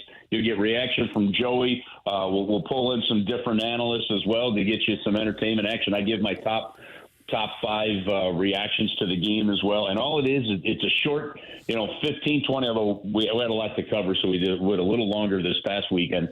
But about a 15-minute podcast to just get you updated on all the analysis and the important stuff from the game the previous night. So it's coming at you the morning after every single Blues home game this year, and we hope fans subscribe to it. And like I said, you can listen on the ESPN website, and it's hopefully entertaining and feed that next morning Blues hunger. Yes, it will always be entertaining with you on there, Kerbs. Thank you so much for joining us, and we'll talk to you next week, okay? All right, you guys have an awesome week. Thanks. You too. All right, thank you. That is Voice of the Blues, Chris Kerber. As he mentioned there, you can check him out on Kerbside. That is on our 101 ESPN app. And also you can listen to him during the games. The Blues will be facing off against the Coyotes this Thursday, 7 p.m. puck drop for that one. Coming up next, we have the fight, and we need a fighter to go against the bearded brain. So be sure to text into the Air Comfort Service text line. That is 314-399-9646, 314-399-YO-HO. If you want to fight Carrie Davis, come up.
This is Rocky with your Sports Center update, brought to you by Saliga Heating and Cooling. The Blues over the weekend in their first home game, and they got their first win, 2 points, thanks to a shootout win. Robert Thomas getting the deciding goal there in the shootout before a big save by Jordan Binnington. So a 2-1 win for the Blues. They still have yet to win a game in regulation or finish a game in regulation either. And they will face off against the Coyotes on Thursday night. It's a 7 p.m. puck drop. You'll be able to catch that game earlier right here starting at 6 p.m. on 101 ESPN. Also over the weekend, ALCS Game 1, Rangers over the Astros. Jordan Montgomery with a gem. 6 1/3 innings pitched, 5 hits, 0 earned runs, 1 walk, and 6 strikeouts. Justin Verlander didn't get any help from the offense, but no less impressive on the mound. 6 2/3, 6 hits, 2 earned runs, 2 walks, 5 strikeouts, but he did have the 1 home run allowed. ALCS Game 2 later today, 3:37 first pitch, and NLCS Game 1 gets underway with a 7:07 first pitch. That is your Sports Center update, brought to you by Saliga Heating and Cooling, an independent American Standard heating and air conditioning dealer.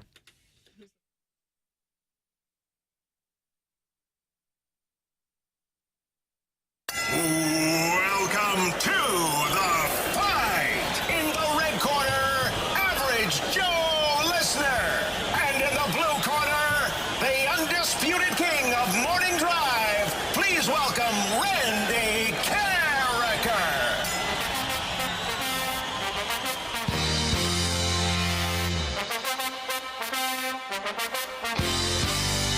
Welcome back to the opening drive. Brooke Grimsley here alongside Super Bowl champ Kerry Davis. We are rolling without Randy again this Monday, but that is just fine. Rolling without Randy. You said it to Kerbs, and now I'm like, we now have like the opening drive, rolling without Randy on days where he's gone. It's perfect Mostly now. I'm Mondays. going to get a graphic and everything. There we go.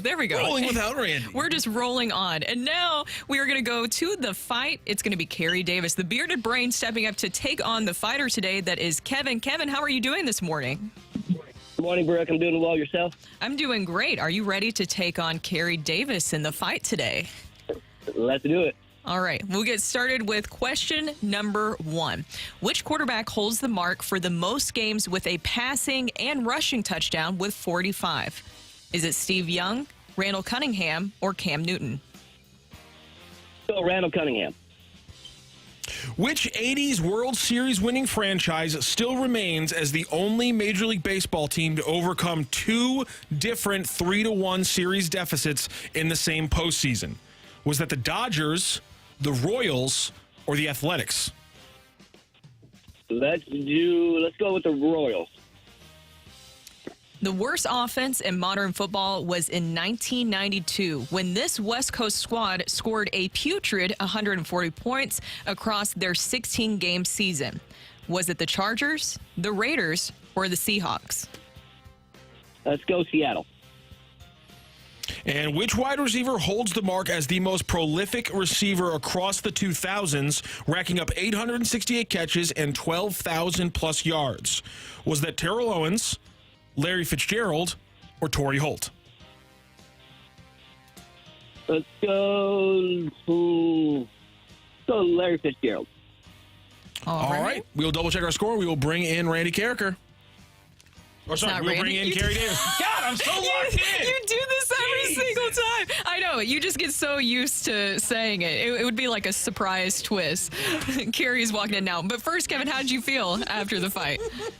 Not too bad. I think I thought I got punked for a second. I thought I was fighting Randy or for Kerry, and then he said Randy. I was like, who's playing there? That would be so cruel if Gotcha. halfway through a show after not being here for the first hour and a half, we brought Randy in just for the fight. That'd be so mean. But God, I really want to do it now. We do know that Rocc does like to do the gotchas every once in a while, so I wouldn't be surprised. I already got Kerry once today, Brooke. I could have gotten every listener at 8:30. God, that would have been a great idea. Thanks for the idea, Kevin. We're going to do it next time. Kerry, say hi to Kevin. Kevin, how you doing?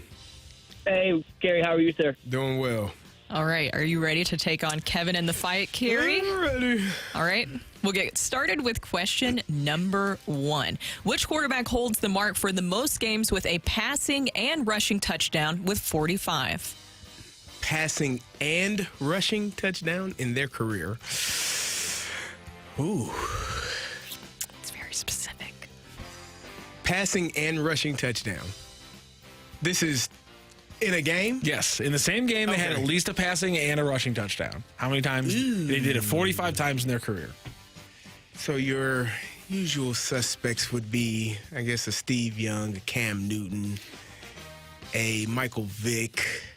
I'm assuming all of those guys are Fran Tarkenton. For comparison's sake, Jalen Hurts just got his 12th over the weekend. Well, that helps. So somebody to play for a long time.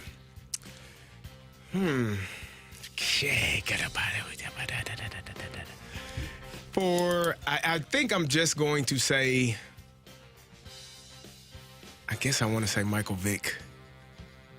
He comes to mind first. Oh, Cam Newton. Well, no, Tom Brady didn't. He had a bunch of 1 yard, but he ain't have 45. Let's say, I'm going to go with Michael Vick. Which 80s World Series winning franchise still remains as the only MLB team to overcome two different 3-1 series deficits in the same postseason? 80s World Series winning franchise.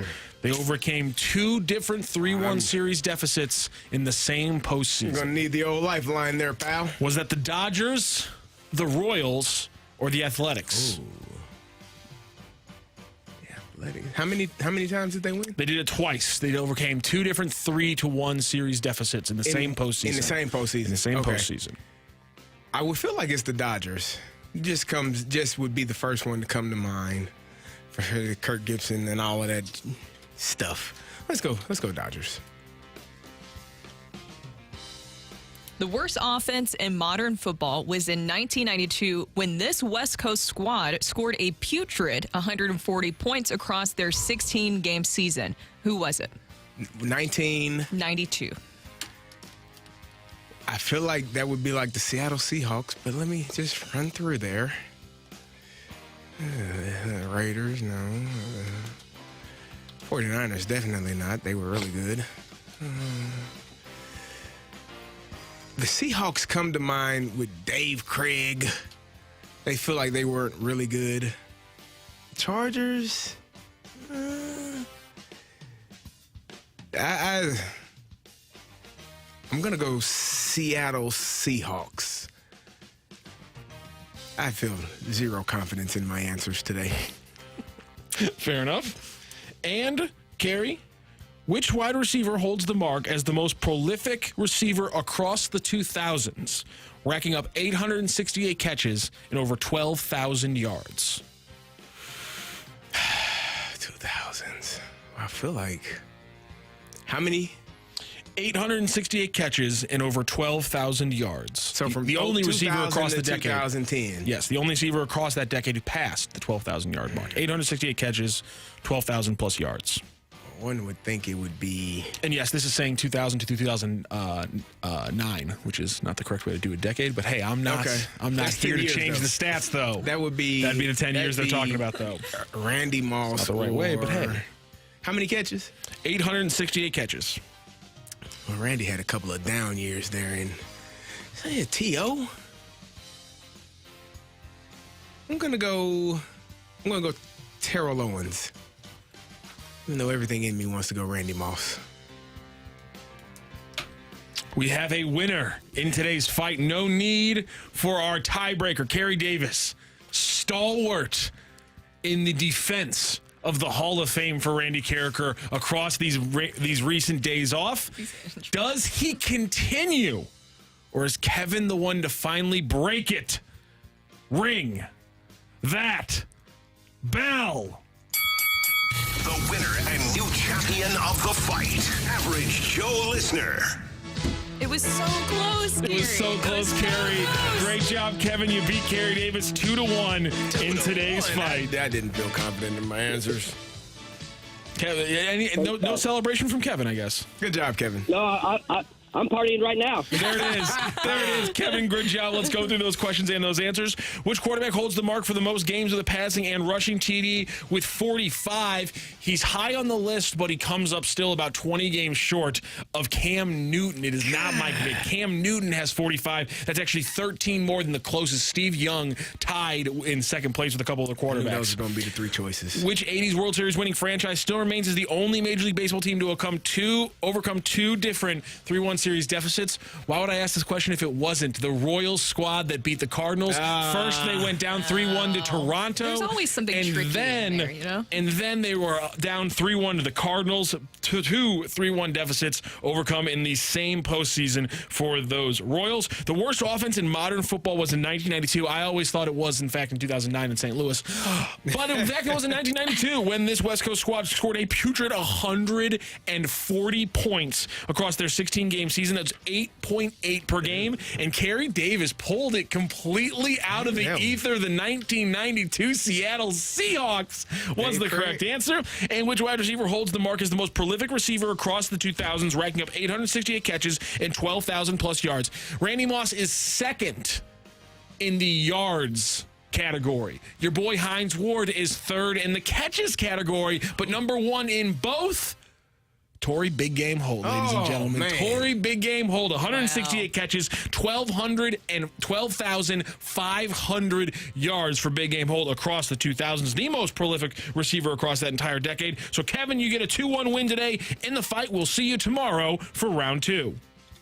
Thanks, guys. Good job, Kevin. Thank you, Kevin. All right, thank you, Rocc. And Kerry, that was a good battle, though. Yeah. You were so close there at the end. By the way, I want to throw this out here. The 2009 Rams, 140 points is the worst offense in modern football. The 2009 Rams scored 175. Oh, Good man. for them. I cannot imagine what watching football was like in Seattle in 1992. My God. All right. Thank you, Rocc. And thank you, CD, a.k.a. the Bearded Brain. And we'll see Kevin tomorrow where he will take on Megamind. But coming up next, we have to talk about Mizzou beating Kentucky this weekend. We have to talk about the fake punt. Everything that happened in that game, that's coming up next on 101 ESPN.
thought about attempting a 56-yarder with a big lead ahead. Look at him fake it, and the throw to the sideline is caught! Touchdown, Missouri, Marcus Johnson!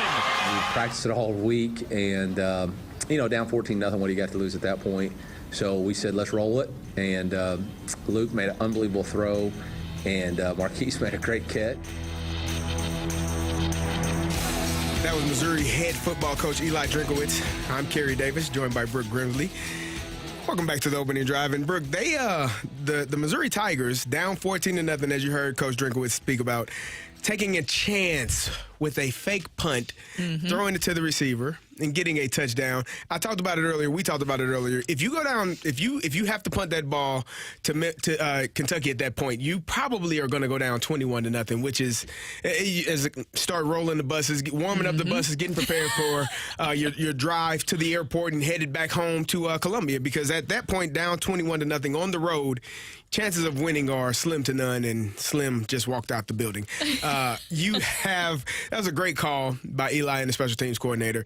Practice it all week. That's one of the things we talk about, shifts and momentum, things that give you momentum in a game. That's one of those things. A special teams play, scoring on special teams, trick plays, all of those things give your team just juice to continue to go forward. And that was really the catalyst to get this team to win that game on Saturday. Yeah, that was my favorite play of the season. I know the season is not done yet, but to me, that's something that when this year wraps up, that you'll point back to and say, this is where things change. The way that they were able to find a way to come back and win is something that I think was very important to see. I thought this stat was very interesting. Eli Drinkwitz's teams were previously 0-7 when trailing by multiple scores in the first quarter during his time here at Mizzou. So the fact that he was able to even change that statistic shows his growth as a head coach. And I think bringing into Kirby Moore, I talked about that earlier. I know that he wasn't a part of this specific play here, but the fake punt is just something that when it happened, I was like, no way. I was like, no way this is going to happen. And that was just Matt's own Luke Bauer. And you mentioned there that he was able to connect with Marquise Speedy Johnson. And Speedy Johnson is, in fact, very speedy. That was just a very aggressive and creative play that they went there with. That shows the trust that he has built with his players. And it was all the things that I feel like in this game that I wanted to see and that we were talking about at the beginning of the season. Those first two games of the season, I think that they were holding a lot of things back. And I think he was kind of toying with us in the media about like, oh, yeah, no, this is, we're not, this is what we have with our playbook. Remember when he was saying that, kind of hinting towards that? I feel like he was toying with us, and it's paying off because now you're in this situation where you beat Kentucky the first time that they have beat Kentucky in Lexington since 2013, and we talked about it earlier. That's when you had Dorial Green-Beckham, who was an exceptional talent, except for when he went to the Titans. But I just thought that was a huge statement win for Mizzou to be able to pull that off, and just a great game. I feel like overall, the fact that the defense also was able to really change their trajectory in the game. You talked about it, the momentum being built up after that fake punt turning into a touchdown. It felt like it was a totally different Mizzou team after that moment. Yeah, Drink talked about coming back after going down 14-0 to Kentucky. Yeah, I think we just counterpunched. You get in these games on the road, you got to counterpunch, right? The momentum's away from you, and you got to counterpunch and settle in, and that's what we did. We counterpunched, and everybody just settled in like, okay, we belong here. We're going to be fine. And I'll be honest, man, it's surreal. Right now, it was 14-0, and we looked like dog in the first quarter, and then now we're, talking about a 38-21 win. That is a tribute to that team and staff in that locker room. Really respect that. It was I don't know if it was a counter punch, it's more of a sucker punch, which is okay. That is. It's okay. In a fight, there are no rules. I don't know who made this thing up that you have to have rules when you fight. Nope. Sucker punches, you got to do what you got to do to win. It's either you or me. And so it was Mizzou sucker punching, getting the win, going and trick play to get that touchdown, which really, as I said, was the catalyst for them to start getting things going in the right direction. They were they scored 4 more times in that before you, I keep wanting to call them Memphis. Before Kentucky, same colors. Blue. Before Kentucky, I was like same colors. Was able to get back on the board. So again, as he said, credit to the staff. Those are plays that you work on And when you finally do call it, you can see the excitement for the kids where they're like, yeah, we've been waiting on this. This is an opportunity. You throw in there a fake punt, you score a touchdown. It just really jumpstarts that team. And as he said, they were playing like dog, you know what, up until that point. Not performing well, just not having a lot of life in a city, in a stadium where they struggle. And so to get that win there was huge for the Missouri Tigers. Yeah, they went from looking like dog to having that dog in them. I mean, they really showed that fight in there. And we talked a lot about SEC's leading rusher, and rightfully so, Ray Davis. He had 78 yards in that first quarter, and he finished 103 at halftime, but he finished with just 128 yards. I know that that's still a lot, but with what we were talking about with Ray Davis going into this game, the fact that you were able to kind of see that transition of limiting him, and in the second half, Missouri forced 3 Kentucky turnovers, and they were able to sack their quarterback 3 times in the game. And so that's what was a big point to me, not only offensively being able to do what you needed to do, you had that huge moment on special teams, but also the defense being able to really turn things around in that game quickly was a huge key for me. That's Brooke. I'm Kerry. It's 8:58. Your time check is brought to you by Clarkson Jewelers, an officially licensed Rolex jeweler. Coming up next, we have the Rush Hour Reset. We'll dig into a little bit more blues, maybe some Cardinals, maybe some college football. That's next on the Opening Drive.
Hey, it's Kerry, and if you're looking for a new deck or updates to your current deck, let my friends at STL Design and Build help you. They have been complete lifesavers through this process for me. As I've told you, I started the process a few weeks ago, went to work one day, had a deck, came home, it was completely torn down, and they are in the process of rebuilding it, putting it back together. My project coordinator, Becky, has been awesome. The contractor, Brandon, has been awesome. They are all helpful, willing to explain to me exactly what's going on. If there are any issues that arise, they tell me, they talk to me, and if I need to adapt or adjust anything, I can go to the Builder Trend app and adjust and sign off on anything that needs to be signed off right there. It's as simple as opening up your phone and logging on to Facebook or Instagram. It takes 3 to 5 seconds to get the approval and get the ball rolling in the right direction. So if you are looking for a new deck or updates to your deck, reach out to stldesignandbuild.com. They will help you. Trust me, they have been amazing, and they are extremely professional and will answer any and all questions that you may have during the process. That's stldesignandbuild.com.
stories of the day on the opening drive with a Rush Hour Reset.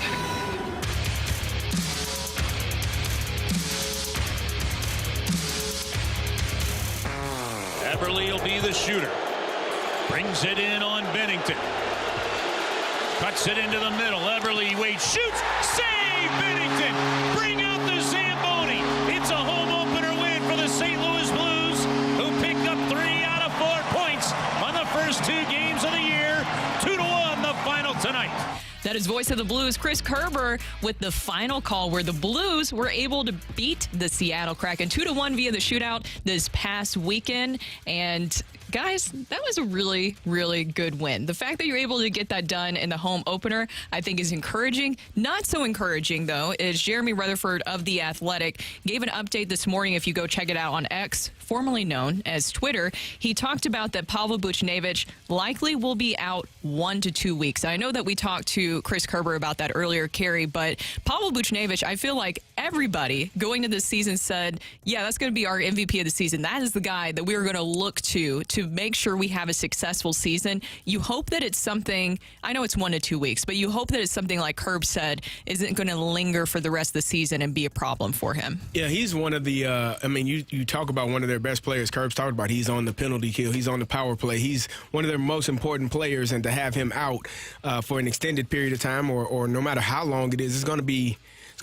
hurtful to this team, and hopefully they can find some guys. I don't know who moves up on the line and takes his place, and who takes his place on the penalty kill, who takes his place on the power play. You don't want to have a guy like that get hurt, but this is the second year. Last year, he missed some time, and you know how valuable he is because he played center for you after they made those trades because they needed somebody to be the centerman. He did a great job at that. It's frustrating because it's injuries are a part of the sport. I mean, it happens. You get ran into, you get knocked down, you get hit pretty hard, and you hope that it doesn't linger for too long. Hopefully it's only a week or two and he's back in the fold. But until then, you got to figure out who's going to replace him and who's going to be able to step up in this time off. Yeah, and they had Brandon Saad move up. He's on the second line. They had him move up to the top line with Robert Thomas and Jordan Kyrou. And then you also have Alexandrov waiting in the wing. Remember, they had the 13 forwards, so he will be slotted in there as Pavel Buchnevich recovers, and hopefully it won't be anything too bad. But the biggest story from the first 2 games of the season and this past weekend is Jordan Bennington. What else can you say about Jordan Bennington and his performances during these first 2 games? He is the reason, and Robert Thomas even said this in his post-game comments, he's the reason that they won this game. Yeah, he's been doing a fantastic job. I'm excited. You know, you can see it feels like there's a certain look or a certain demeanor. He's got the mask on, but you can just feel the energy. Crazy eyes. Yeah, a little bit through the TV. But like good crazy eyes. Good crazy. A guy that I thought he played extremely well last year, but there were so many opportunities, high danger opportunities right in front of him where he really didn't give him a chance to save as many goals. And now they are facing a lot more shots, right? The defense has changed, but they're not shots that make you fearful that something is going to take place or a shot is going to go in. So he's doing a fantastic job on the opportunities that are right in front of him and saving pretty much everything that comes his way. It's been fun to watch him, and it's fun to start to see, this defense start to come to form. That was one of the questions that I had, and yeah, it's still a lot of shots on goal, which concerns me. But if it's not as dangerous of shots on goal, I guess it's much better than what we've seen in the past. Exactly. Well, moving on to the ALCS, Game 1 last night between the Rangers and Astros, and it was the Jordan Montgomery game, 6 1/3, scoreless against the Astros. It sounds familiar. Yeah, I feel like we had a guy on our team named Jordan Montgomery. It couldn't go longer than 90. Just you taxed your bullpen too much. Couldn't really survive. Man. He was 5 and 90, done. 6, Yeah. I mean, a solid 6. A solid 6. But about 90 pitches. Okay. Then you got to get him out of there. Okay. Oh, you got to get him out. Blow up What the after Rangers figured out. Got you. I mean, you wouldn't dare leave him in the game with the bases loaded, with an opportunity against a hot lineup like the Astros. No. Right? You would He take was him at out. 86 pitches. They took him out at 90. I see no reason. I don't know why people are complaining. I don't know what you guys are talking about. I want him to come back. I know he'll be too expensive, but I would love for him to come back. But you mentioned there, the bottom of the 4th, to me, that was the big moment of the game, big moment for Jordan Montgomery, where the Astros were able to load the bases on 3 straight 2-out hits, and Jordan Montgomery was able to stay in the game and work out of that bases-loaded jam. That, to me, was the huge moment for the Rangers and something that they can build off of. And also for Jordan Montgomery, just showing how much trust that Bruce Bochy has in him to work through that, and Maddox, too. That was a fun game to watch. I mean, you had opportunities on both sides. As I said, in the bottom of the 8th, you had the drive out in the outfield, and Everett Carter made a spectacular play and was able to double off Jose Altuve. Now, here's the thing. I still think that the Astros are the better team in this series, and I think that at some point, there's a man by the name of Yordan Alvarez who went 0 for 4 last night, but he's going to hit a ball at some point today, and it's probably going to go really far because that's what he does. Yeah. And so if you're the Texas Rangers, you're excited about one win on the road. You need to be greedy and try to get another one. But I still think that the Houston Astros are the better team in this series, and I think they'll eventually figure out a way to win. I don't know, Carrie. I'm all in on the Texas Rangers. Okay. Like I was telling you guys last week, I am all in on the Texas Rangers. I think that what they have going on is very fun and interesting to watch. Of course, the biggest question is the bullpen, but when you have starters like Jordan Montgomery factoring into that whole situation where you don't really need to worry about the bullpen as much, I think they just need to get the final 8 outs in the game last night. Oh, and by the way, there's a guy by the name of Max Scherzer, who he'll be returning soon. So Bruce Bochy was asked before the game about when we will be seeing Max Scherzer, and he said that there's a good chance that he will be the starter in Game 3. Scherzer locked in, and hopefully that will be the first time he'll be pitching since September 12th. That might be dangerous. It might be. I want to throw this out because not for nothing, but today's an interesting game because it's an afternoon game, and I think this is going to be the warmest weather we see this series get played in the rest of this series, because just looking at the forecast, it's going to be around 68, almost 70 when they play today, but everything's low in the 60s the rest of the week in Houston. It's even lower in Arlington. So, I mean, this is the crazy thing about postseason baseball is legitimately they're going to be playing this game 20 degrees different than they've been playing the majority of the season. And this being an afternoon game, I honestly think there's a good chance this is the highest scoring game of the series. I think, like I said, I think the Astros gonna come out swinging, literally, tonight. And they're going to, I think they win this game and go back to Texas 1-1, and from that point on, it's really open for anybody. You also have the NLCS tonight with the Diamondbacks and Phillies facing off against each other, just as everyone predicted, right? Yeah, right. Yeah, everybody predicted that one. We all thought that this would be the matchup. As everybody predicted, and we'll be seeing another familiar face, Zach Gallen. Oh, he's a former Cardinal as well, right? Yeah, I think there's a few of these guys that are just floating around floating around in the playoffs. Yeah, just playing well. Yeah, I think the Phillies are extremely dangerous, and hats off to the Diamondbacks for what they've done so far in this playoffs. But you're already saying pack your bags, go home. That's what I'm gathering with what you're saying, CD. Is a different group of guys, man. They are. It's hard to beat. They play the game in an exciting way. They have fun. They enjoy themselves. They are a team of last year made a great run throughout the playoffs, was able to make it to the World Series and came up short against the Astros. I think this is their year. I predicted that they would be playing the Astros again in the World Series, and I still feel that way even though the Astros are down 1. But Philadelphia they have too much. They feel like a team of destiny. Yeah, the right? top of their rotation is lights out. So good luck to the Diamondbacks, but you said pack your bags. You got to go. Well, just real quick before we get out of this rush hour reset, some breaking news and surprising news with the Marlins. Kim Ng stepping down as the Marlins general manager. Now, this is very surprising because we've talked about the Marlins and their success this season and with what they've been able to really build up. And the comments coming out this morning are even more peculiar. So a reporter was able to talk to Kim Ng and asked why she decided to step down. And she said, last week, Bruce Sherman and I discussed his plan to reshape the baseball operations department. In our discussions, it became apparent that we're not completely aligned on what it should look like, and it felt best to step away. Wow. Well, maybe she sees something in the future that can possibly take place and doesn't want to be a part of it. Well, you have Skip there, and just the excitement of the season to be able to get back into the playoffs, I thought was huge for what they've been building.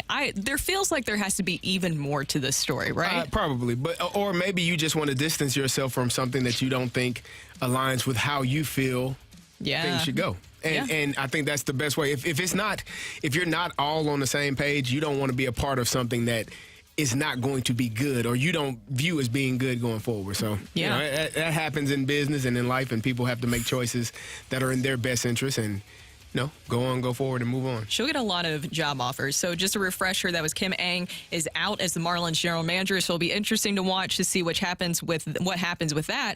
But coming up next on the opening drive, we're going to get into some more Blues talk because Chris Kerber had some concerns, specifically with the power play. We're going to get up into that coming up next on 101 ESPN.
So your first action as a full team against full NHL talent is the regular season. and you're working on a brand new system defensively in your own zone that requires, specific things from forwards, defensemen, what have you. Colton Parayko was given the forwards high praise on coming back and defending really well after Saturday night's game. And once you get into this, then the coaches have something to actually coach. Okay, here's the system. Great. We've now seen it in action. Tweak this, tweak that, add this, add that. And you hope that you will see growth in that system. Welcome back to the opening drive. I'm Kerry Davis, joined by Brooke Grimsley. That was voice of the Blues, Chris Kerber, talking about the defensive scheme that has been implemented this season. And so far, so good. 1 goal allowed in each game. And, shots on goal. Bennington has saved 63 of 65 shots. But all in all, he's been playing spectacular, and the Blues have been playing extremely well as well. Yeah, I think the defensive scheme thing that he brought up there also brought up another interesting point about maybe how that has been so much of a focus. Remember, Kerb said that's been so much of a focus where he thinks that, not that it's a bad thing yet, is that he thinks that it kind of took away from the focus maybe on some things offensively this season, and you have seen that. But when you're implementing a new defensive scheme, and that has been such an important thing, as we saw last year, that you needed to address, I can kind of understand in these first few games still feeling that out. I hope that maybe we'll see some more things offensively. But as we mentioned in that first shootout loss, you did see that they really want their defensive players to get in things more offensively, to jump into plays, to kind of help with those scoring chances too.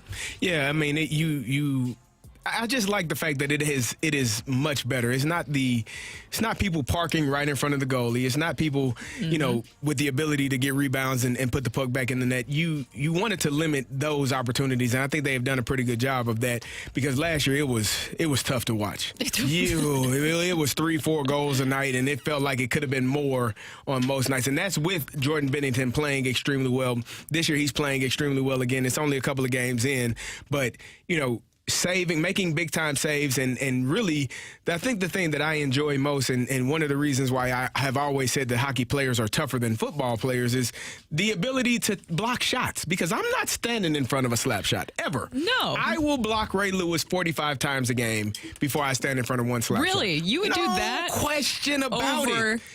Every day you have of all the the week, padding, but think about it. You have all the hockey padding. No, still. If that's the case, if they have all of those paddings, then why is it that when they get hit in the shin, I see guys limp off the ice? Why is it that they get hit in the face with slap shots and it looks like they got teeth missing? I'm God!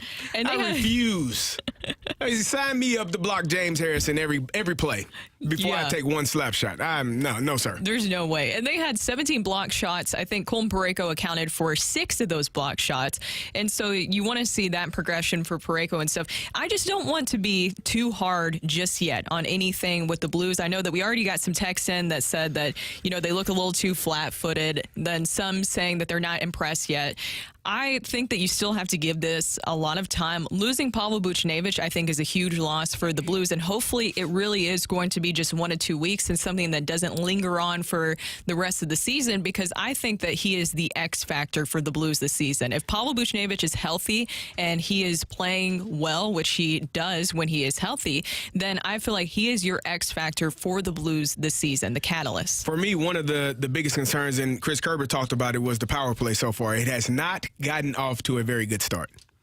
The fact that you've basically gone 0 for 4 in each of the first 2 games, and over 12 minutes and 48 seconds, I believe it is, of total power play time, and have 2 shots on goal, isn't going to get it done. It's just not going to get it done. So on that sense, new personnel is a big part of it, but a shooting mentality has got to come out, and I would be shocked against the Arizona Coyotes if you didn't start to see a lot more shots on net when it comes to the power play. Now, the flip side of that, Gary, the penalty killing, yes, it gave up a power play goal by Jaden Schwartz. It was in the final 10 seconds of the penalty kill. But, man, this team has been pretty disciplined through the first 2 games, and that's another good sign and a characteristic of a good Berube team. that's all you can ask for, right? The penalty kill aspect of it, but not getting shots on goal from your power play is a bit concerning. You're the purpose of the power play. You got a man advantage. You should be able to take advantage of that, but for whatever reason, they aren't getting shots on goal. They are, I think, 0 for 8 so far in these first 2 games with their 8 opportunities. Just not getting enough shots on goal, not getting enough opportunities, and that is somewhat concerning for this team. Well, and he also alluded to that maybe it has something to do with some of the newer guys that they have coming into those situations, like Sammy Blais and Kasperi Kapanen, and maybe it is just these guys building up more of that chemistry or even trying to figure things out a little bit better going into the rest of the season, because that is concerning. Special teams was the biggest concern and just one of the most shocking declines, I guess you could say, last season. I do think a lot of that has to do with losing David Perron, because David Perron was fantastic in that role, really kind of quarterbacking the power play. But I think that losing Perron, and then also it just felt like they just fell flat. The fact that they weren't able to capitalize on special teams, that was your bread and butter prior. And then last season to see it drop off that much is a deep concern. And the fact that you are kind of struggling, scuffling a little bit with this in the beginning of the season, that's something that has to change quickly. You can't have your power play look like it did last season. Yeah, it hasn't been great. And so if you were to nitpick on one thing from this team right now, it would be that defensively they've been playing extremely well. But that's the one thing, again, when you have a man advantage, you have to get shots on net and hope for opportunities, rebound opportunities, or just making plays and getting the puck in the net somehow, some way. And again, I think fans yell, shoot the puck, shoot the puck. We always hear that. Me? Every fan has yelled that at their TV or during the game, shoot the puck. And shoot the puck. Like, shoot it. Give yourself an opportunity for a rebound if it doesn't go in, especially when you have the man advantage. I think that has to something that they're going to take a look at, and hopefully, again, Buchnevich is out, so someone else is going to be on the power play now. So they're still trying to figure out all of their pieces with guys out now. So hopefully they can get it corrected, and the next opportunity they have on Thursday, they can actually get a power play goal and win the game in regulation and not have to go to overtime. I like shootouts, though. I think that they're exciting. It's nerve-wracking and probably the worst way possible, but also I think it's so much fun. I don't think goalies like shootouts. Jordan Bennington, I think, loves, we should ask him. How does he feel? This situation. I feel like he really thrives in those kind of situations. They got to figure something out, because that overtime was the worst 5-10 minutes of hockey I've ever watched in my entire life. It's supposed to be fast and upbeat and higher pace and stuff like that. That was the worst few minutes of hockey I've ever seen in my entire life. That was pathetic. I mean, the Blues didn't have any possession of the puck. The Kraken were just kind of like dilly-dallying, just like pass, turnover, get the puck back, recycle. It was the most boring 10 minutes of hockey I've ever seen in my entire life. They have to change. They have to find a new way, because 3-on-3 hockey, opening things up and making it exciting, failed. It has completely failed. No. Yeah. I think another thing is seeing Jordan Kyrou's progression. We talked about that, about how he's obviously so offensively minded, but with his new contract kicking in, and Armstrong and Berube were not shy about it. They definitely wanted to see more from Jordan Kyrou last year, which is weird to say considering he had 37 goals, right? Yeah. But they wanted to see him really develop more as a two-way player. And I think maybe you're starting to see that a little bit more in this, that he has been working on that. Robert Thomas mentioned that he's expecting a lot from Jordan Kyrou this year, but you've also have seen where Jordan Kyrou always is willing to shoot the puck,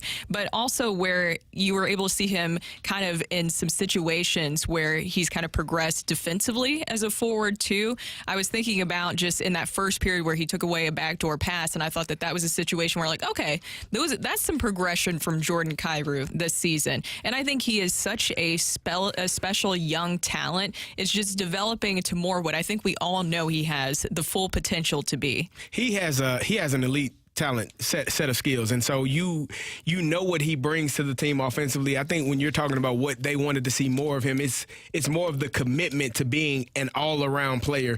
And when you are a scorer, sometimes defense ain't your thing, right? With Carmelo Anthony, Jordan Poole, basketball players that look to score and shoot the ball, they aren't looking to get back on defense. James Harden, they just, that's not who they are. But you have to be able to commit to it to help your team because it is a team game. It's not solely about what you're able to do by yourself. You have to commit to that and not leave your teammates out to dry. So hopefully his commitment on the defensive side of things is really higher than it has been in the past, and that can help him eventually score more goals. Yeah, and even maybe Robert Thomas, too, score more goals. He's got to shoot, though.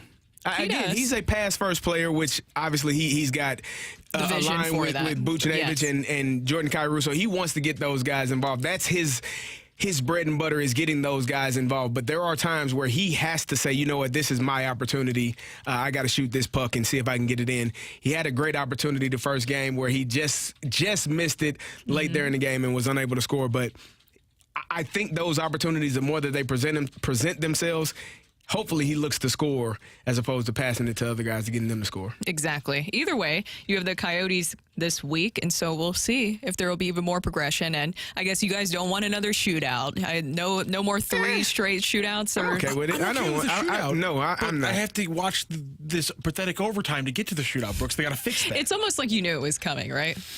You don't like the 3-on-3? I think it can be exciting. What do I need to say? Do I need to say more, Carrie? You're not a fan. No, I feel. So what would you rather see? Like onomatopoetically, I've covered my bases. Double shootouts. He would rather see double shootouts. Would you rather see go back to 5-on-5 for 20 minutes? Keep playing the sport you're playing. Stop playing a different sport. Stop playing a different sport. All right, no, let's get crazy. Let's get crazy. For overtime, we're playing lacrosse on ice now for whoever. What goofy other stuff can we do? Let's just change the sport completely for one section of the game. That makes sense. Okay. That's Rocc. I'm Carrie. That's Brooke. Coming up next, we have our re-hit on the Yadi discussion. Do you want to see him in a Cardinals uniform as a coach on the bench? Text in to 314-399-9646. That's 314-399-YO-HO. Or leave a mic drop on the 101 ESPN app. We want to get your thoughts about Yadi potentially returning to the Cardinals dugout. That's next on the Opening Drive.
Hey everyone, it's Brooke here. Ever since I moved here to St. Louis back in 2018, I really loved exploring my new home, and thanks to the Metro, it's so much easier to do just that. I've lived in other cities that didn't provide public transportation, and believe me, it led to a lot of congested traffic and made it harder to get to events like concerts and games. But that's why I love Metro Transit. It's easy to access for everyone. It's hockey season now, so now you can take it right over to Enterprise Center. You can go to Busch Stadium, you go to City Park without the hassle of parking or waiting in traffic. Trying to find an Uber, you know how awful that can be, especially with those surge prices. Metro Transit just gets you straight to the action. Even if you haven't given Metro a try yet, it's something that I can promise you other places wish that they had available. There's many benefits even if you don't ride. A healthy and vibrant public transportation system helps attract businesses to come here to St. Louis and creates a significant amount of jobs in the region. And of course, it helps many get to their job. Give Metro a chance and experience the benefits for yourself. Thanks to Metro, you don't have to drive to thrive.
This is Rocky with your Sports Center update, driven by Johnny Londoff Chevrolet and Johnny Londoff Autoplex. Over the weekend, a big game for the Missouri Tigers as they take down the Kentucky Wildcats 38-21. It was a bad start for the Tigers. They went down 14-0 earlier, but then they outscored Kentucky 38-7 in the final three quarters.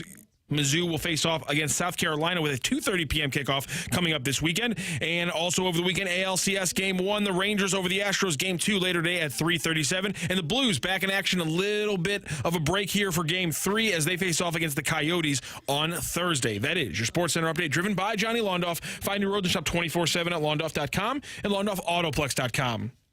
Are you kidding me?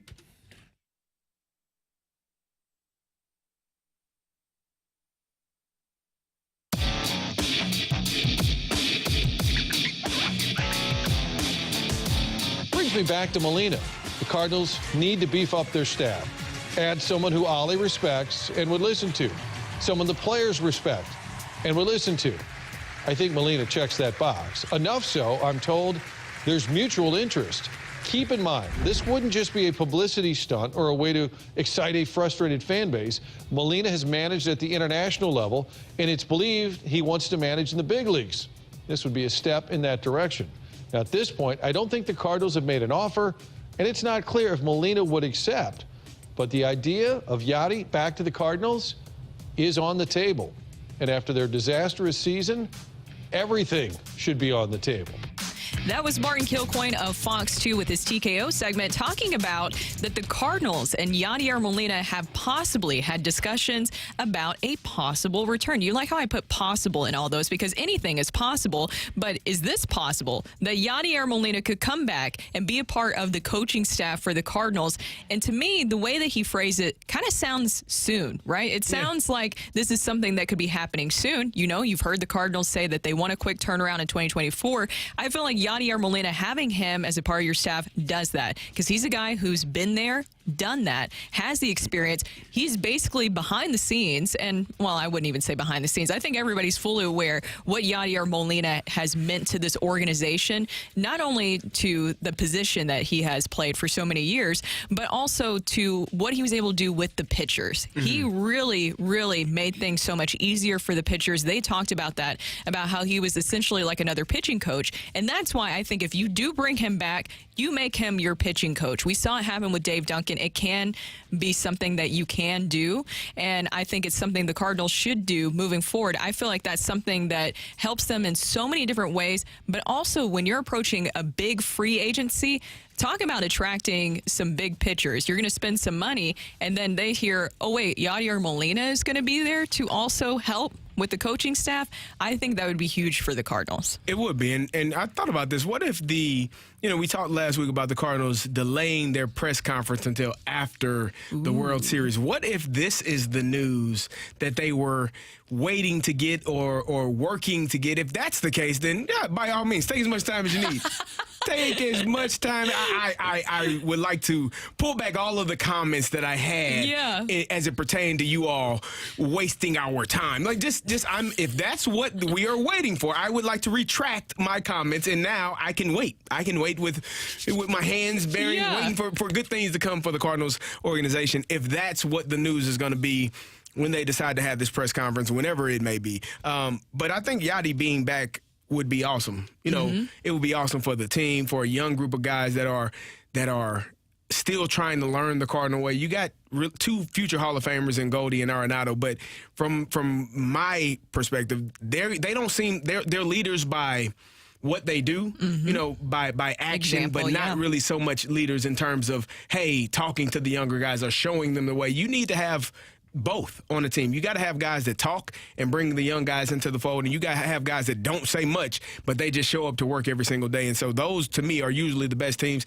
And if you have a player who recently retired, 1 year removed from playing in the game, knows the organization, knows the pitchers, knows what would be best for this team going forward, I think it would definitely be great to have Yadier Molina back in the fold. Yeah, I totally agree with you. And Yadier Molina is a guy that when he speaks, everybody is going to listen to what he has to say, right? When he speaks, every single person is listening. So I think it would be huge for the Cardinals to bring him back. And I think it's a good decision. But, Rocchio, it's interesting. I'm looking at the text line. And, by the way, you can text in your thoughts about Yadier Molina possibly joining the Cardinals coaching staff. You can text that into the Air Comfort Service text line. That is 314-399-9646, 314-399-YOHO. You can also send us a mic drop on the 101 ESPN app. Rocc, what are you seeing? Because I've seen some people who definitely don't feel so strongly about this. And before we go to the text line really quickly, I want to hit the YouTube chat because, again, you can also, if you're watching us on YouTube at 101 ESPN STL, you can comment on the YouTube chat. And we're going to bring that into the show as well. Air Alliance team. The Air Alliance team cameras. There you go. Air Alliance team studio cameers. Carrie, can you? Oh, actually, you can't Vanna White. Actually, I'm going to turn on Randy's camera. Can you Vanna White it for us? Wait, no, you're not. Wait, you got. There you go. Carrie Davis, yes. You can see on YouTube. The Air Alliance team studio cams. So anyhow, Hunter came into the YouTube chat and said, I don't want Yadi back under the current circumstances. The front office can use it as a mirror rather than actually fixing the issues. I thought it was funny, too, because we got an interesting text as well from the 618 where somebody said, I don't want them using a story about Yadi like they did Pujols and Waino to cover up the actual problems with this organization. Fix the real issues, then you bring in Yadi. I think that bringing in Yadi would signal that they are paying attention to that a little bit more. Personally, I think that if you're bringing in Yadi or Molina, Yadi's going to do what Yadi wants to do, okay? Like, he's not going to be micromanaged. He's not going to be driven by the numbers. Of course, he'll take numbers into account because I think that they all do, but he's going to be more on instincts and feel. And Polo Asensio and I have talked about this a lot, the Cardinal Spanish broadcaster who is very close to Yadier Molina. If you actually go check out on our YouTube page, our last Balk About It episode, he kind of talks about his relationship with Yadi and when Yadi came to town, what that was like. But he has spoken at length about how Yadier Molina does want to manage, and he wants to manage in Major League Baseball, and he is going to do it his way. So if the Cardinals are even thinking about this, I think that would have to be them also shifting their mindset as an organization, and that would signal that. I got a text here we got a text from the 314 saying, it's going to be difficult landing free agent pitchers if Wilson Contreras is catching. No chance that we recapture Jordan Montgomery. That's why you bring Yadier Molina in. Yep. Because the notion that Wilson Contreras can't catch or is unable to manage a staff. If you have a pitching coach or a bench coach or a coaching instructor, a catching instructor like Yadier Molina helping and assisting Wilson Contreras, it not only helps your pitching staff, it helps your entire team. It helps your lineup because Wilson Contreras doesn't have to be a DH every game. He doesn't have to be a left fielder. You paid him to be a catcher, so give him somebody that he looks up to, someone that he respects in Yadi or Molina, who can have those hard conversations. Sometimes when you respect and have an admiration for somebody, they can have those tough conversations with you if you aren't performing well, or if you are. They can just kind of give you that feedback that allows you to be the best version of yourself. So I think if Yadi or Molina were to come back, it not only helps this pitching staff, the defense, it helps the entire team because, again, you can put Wilson Contreras as your everyday catcher, catching him 100, 120 games, whatever the case may be, and it makes your lineup that more dangerous as opposed to having Wilson at DH and Andrew Kisner, who had a hell of a year this year. Best year of his career. I don't think he does that again next year. So it makes your team that much better with Yadi there and Wilson behind the plate. Somebody from the 314 texted in, Cardinals need to stop living in the past and move on. I liked what Chris Kerber said earlier, even though it was pertaining to the Blues, but he kind of hinted towards the Cardinals as well, is that a winning culture is fragile, right? Yeah. It takes a lot to maintain, and a losing culture is very contagious. It's easy to lose. It is. And so it's so much harder when to you win have that, when you have that losing culture creeping in, I get that you want to move towards the future, but having somebody, as you mentioned, CD, that has been immersed in the Cardinal way and knows what it takes to win at a high level, sign me up any day to have that as a part of my coaching staff. Definitely. I mean, just a champion, a St. Louis Cardinal, someone that understands the Cardinals way, understands what it takes to build up a starting rotation, a pitching staff, keep those guys in line, keep those guys in check. I think if we had, even if Yadi wasn't your catcher this year, but he was on the roster or on the staff in some capacity, we don't have the issue that we had with Wilson Contreras in terms of how they talked about him. Oh, God. Not the performance, because, again, I don't think the performance was as bad as other people may say. Yeah, you had the reports that, he's calling pitches that pitchers don't even have. That may have happened once or twice, and they kind of made it seem like it was a much bigger issue than it actually was. And, again, it happened with a team that player used to play for, so we kind of know where that information came from. But the fact that they had so many conversations around Wilson Contreras, and you saw a man fight through adversity and still show up every single day and play his best, I don't think you have those issues if Yadier is on the team or on the staff in some form. Now, here's the last big question before we go out of this segment is, does this mean something to you, too? Say that, hypothetically, he does join the Cardinals coaching staff. I don't think that he would just want to be a coach for that long. I think that Yadier Molina would want to be the manager of the organization. Yeah, I think eventually you work into becoming a manager, if not here, somewhere else.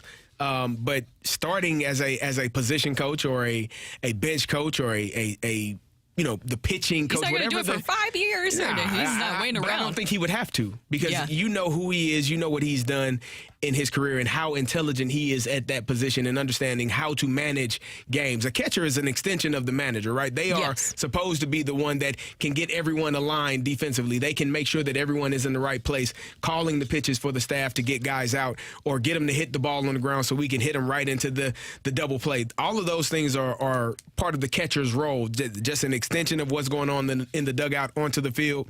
And if Yadier Molina is a helpful person in that regard for this coach, for this pitching staff, and for these catchers, I think it would be great. That's Carrie on Brooke. Coming up next on the opening drive, we head to Rocc Roll. That's next on 101 ESPN.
Budgeting for your business in 2024? Does your phone system need a refresh? Call the team at Mastor. For more than 30 years, we've been helping businesses like yours. Call us today at 314-997-9007 or visit mastor.com.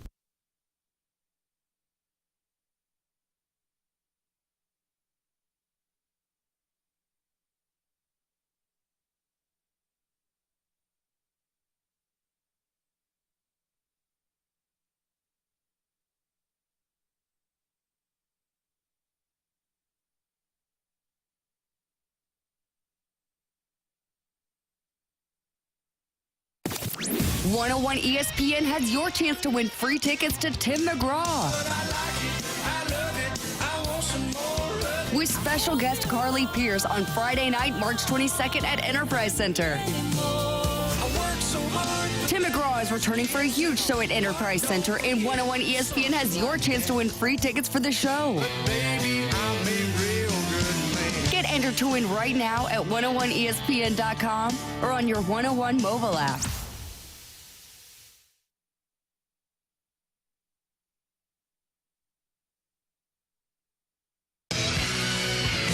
Rock! And roll.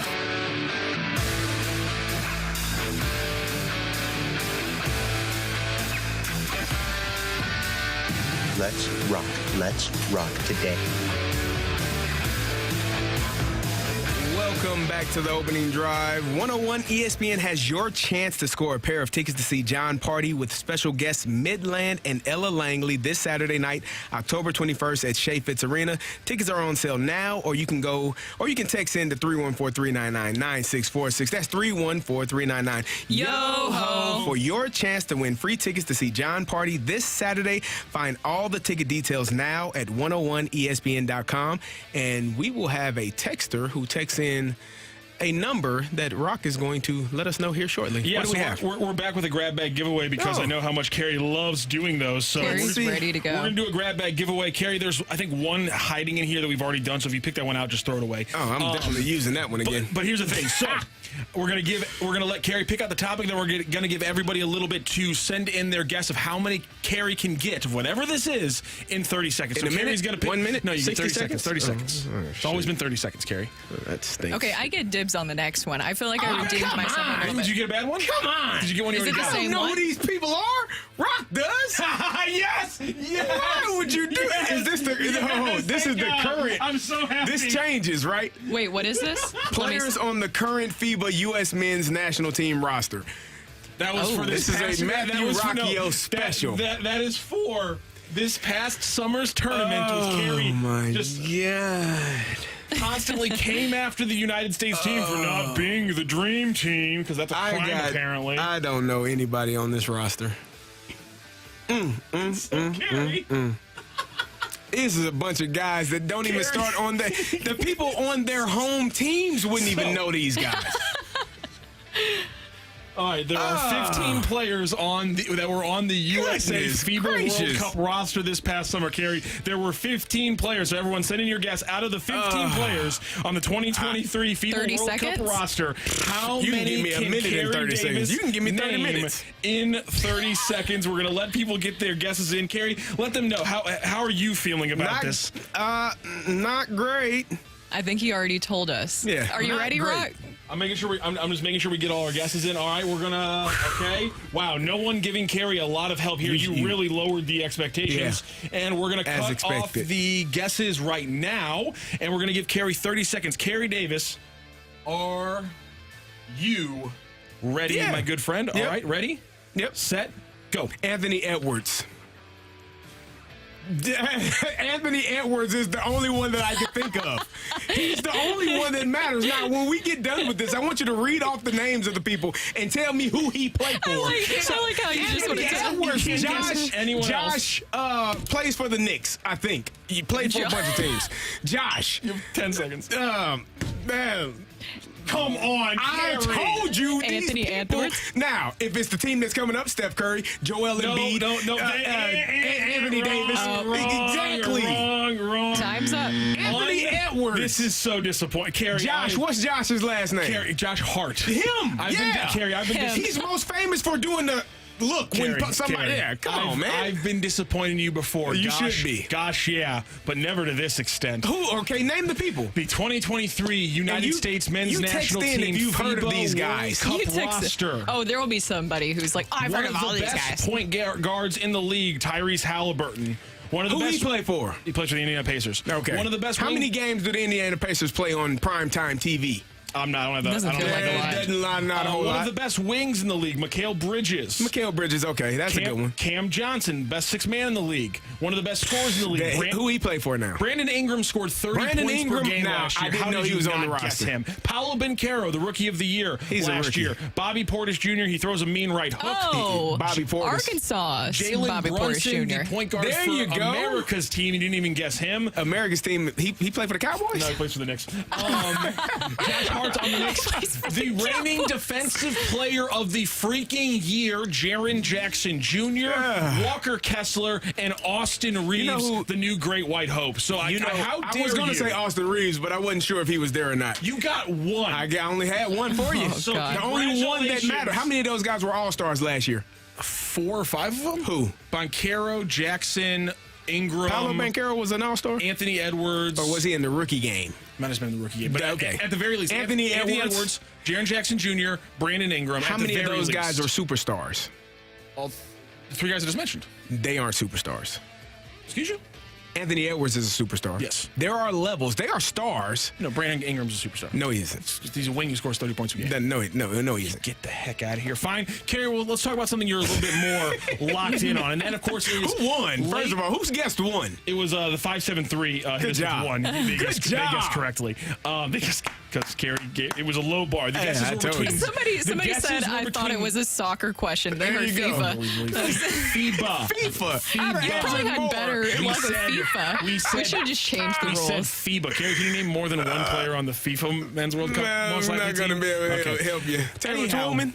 No, speaking of Taylors, though, I'm glad you brought that up. And we just gave away John Party tickets, so let's talk about somebody who used to be a country star. Saturday night. Yes! Travis Kelce was part of the monologue. They were talking about football. Then they had Ice Spice as the musical guest. Who brought Ice Spice on? But none other than Taylor Swift. And then, Carrie, hours later, The Flash, New York City. They get out of a car and are seen walking to the SNL after party, holding hands, Carrie. Travis Kelce and Taylor Swift, physical contact. Do you know why? Because they know how many cameras are watching. This is a ploy. No. By 2 people. CD, do you not remember in the Kansas City restaurant? They were holding on to each other. You know this is real. This is real love. Why do you not want real love? When they have a wedding date. This is heavy petting. This is heavy Text petting. me when they have a wedding date.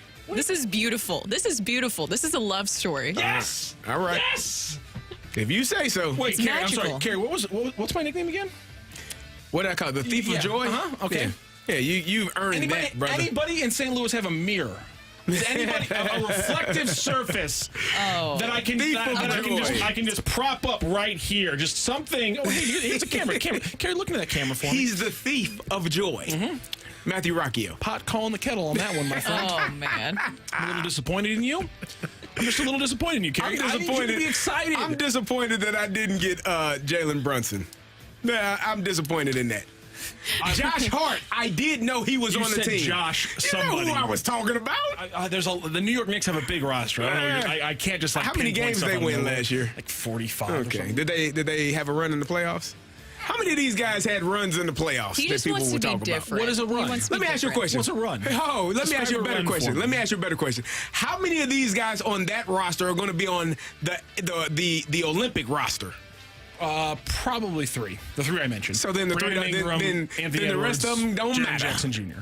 Then the rest of them don't matter. You could have gotten 3. I could have, but I did. Got 1. I only knew one. The superstar on the bunch. The guy who's going to win an MVP one day. As you said. And we got a $20 bet on that? Yeah, I believe it was. Okay. We might be 15 years from now. Yeah, I'm texting Carrie. Like, Carrie, is this still your number? I need my 20. I'll send it to you if I'm wrong. There you go. By the way, just real quick, the Fast Lane will be broadcasting live this Friday from 2 to 6 p.m. over at the River City Casino and Hotel. as later that evening, the inaugural Blues Warriors Awards Gala will be taking place. Enjoy an evening of dinner, drinks, awards, a live auction, and more with Jamie Rivers, Chris Kerber, along with former Blues Reed Lowe, Cam Jansen, and Tony Twist. Ooh, that will be fun to see. Tickets for the Blues Warrior Awards Gala are on sale now, supporting the Blues Warrior hockey. Get all the ticket details at 101ESPN.com. And congrats to Wayne and Festus with winning the tickets. I'm sorry, I cannot read that. Rocc, sometimes your handwriting throws this. I'm sorry, how fast? You made it through 99%. What part was throwing you? It was with win the ticks. Yeah, with win. And I was trying to read, and then I messed up Festus at that time because I was too focused on what the hell are the words after Festus. It's okay. It's okay. Either way, Wayne won. Oh, come on. Shout out to the 636. You've seen his handwriting. How is that? How can you not get win the ticks out of that? Sometimes it's hard to read your writing. Your handwriting Rocc, is a little someone rough. says we argue like an old married couple. I couldn't agree more. That's my brother. We named one person. Who the hell knows multiple of these guys? Brandon is a 30-point I forgot he was on the roster. Get out of here. Anthony Edwards is memorable. Okay. The rest of these guys. Yeah, pleasure. That's Rocc. That's Brooke. I'm How Kerry. about that? How about that? How about that?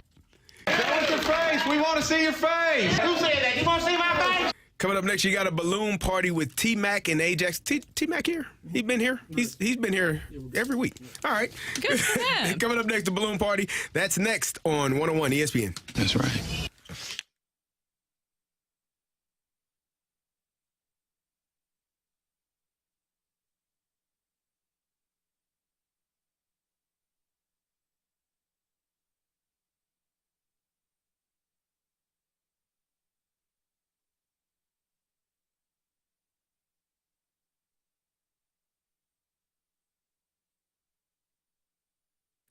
Hey, it's Kerry here from my friends at Window Nation. Fall is the best time of the year. There's so much to love about the fall, especially the return of Window Nation's best offer of the year. You get 2 free windows for every 2 you buy. Plus, put no money down, make no payment.